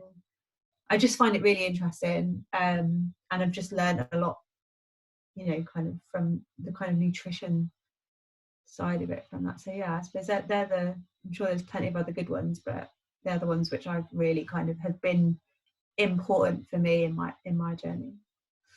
Well, some of those are definitely I will check out. So again, podcasts, when I'm walking or when I'm running, there's or when I'm in the car. Even though I've got a love for music, in those places I find Audible or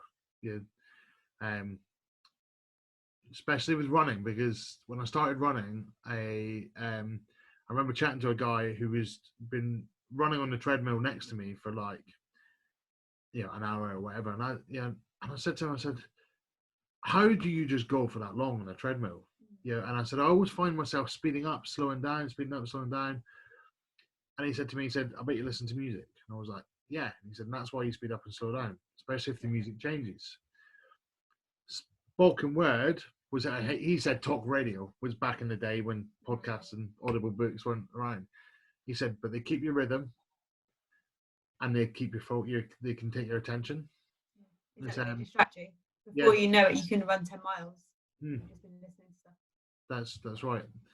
So being able to read a book in a day, your photographic memory and genius brain, which when you said that to me, it just reminded me of with Suits and anybody who watches Suits, whereas Mike has got this photographic memory, he can just pick up stuff. I don't admire that. It takes me about a week to read a page, but I do try. But have you got any kind of must reads or anything you've read recently? I mostly read crime fiction as like my just kind of depression, like not depression as in like mental health, but as in kind of depressing from life day at the end of the day. But my reading Ross Edgley's The World's Fittest Book changed my world. It blew my mind. I read it at the time when I needed to. So that shift from fat loss to maintenance, and where do you go after losing weight when you've spent your whole life trying to lose weight, is a really, really hard place to be in. You find yourself in this kind of uncharted territory without much guidance actually about how you manage that. It's one thing the diet industry doesn't do very well, is kind of, well, what happens when you don't need to diet anymore? But reading Ross's, but that's difficult mindset wise, I guess. Yeah, because actually you need to stop thinking about your body. You need to start thinking about what your body can do rather than what your body looks like.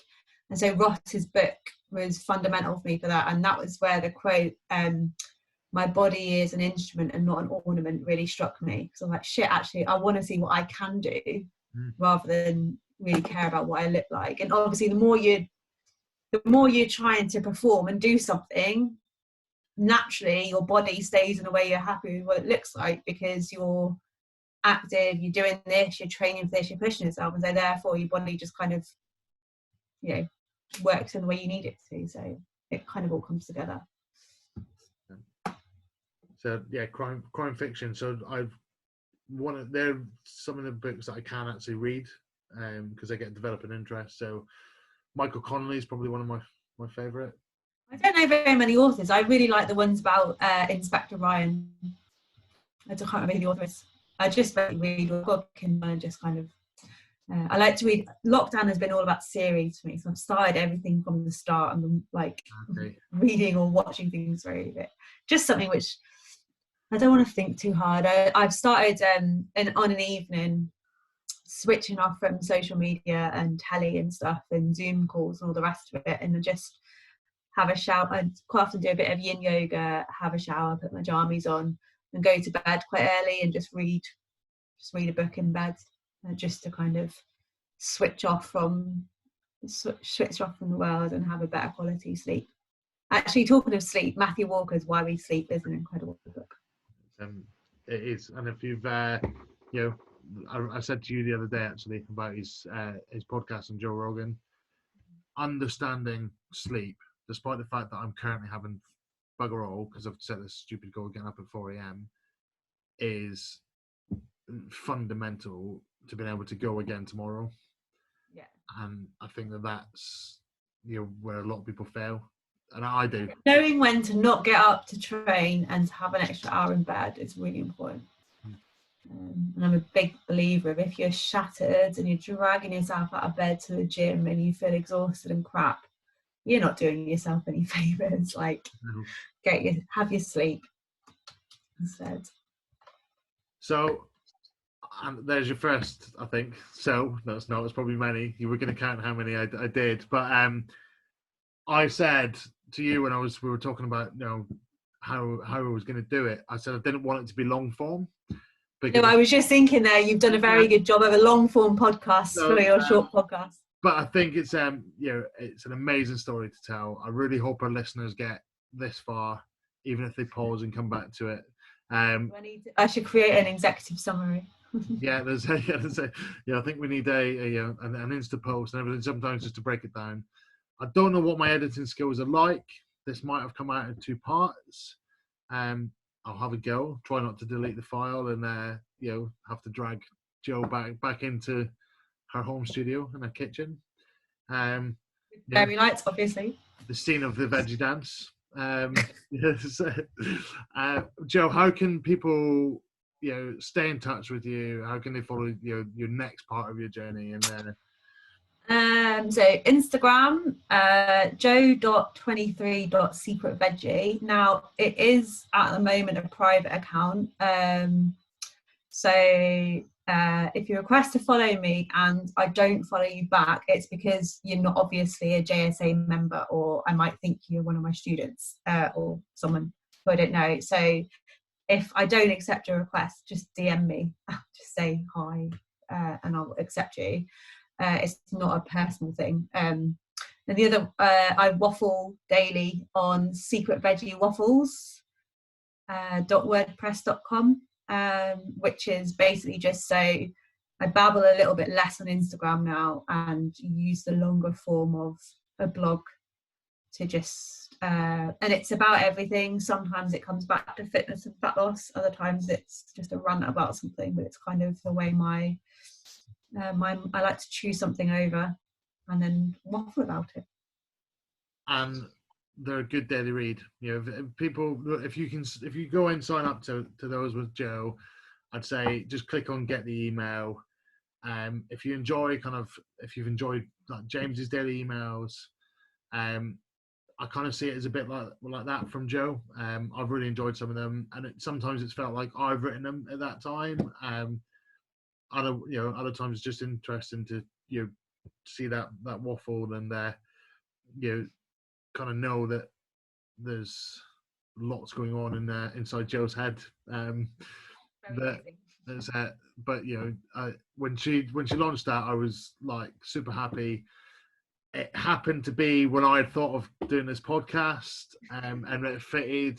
So she might have only jumped on the podcast for a bit of self promotion to get her blog viewership up. Well, as a celebrity veggie, the celebrity veggie. It's been a true pleasure to have you on the podcast, and we're friends, so I'm sure we'll stay in touch. If you stop replying to my messages now that you've had your podcast out of me, then ditch me at the side of the road.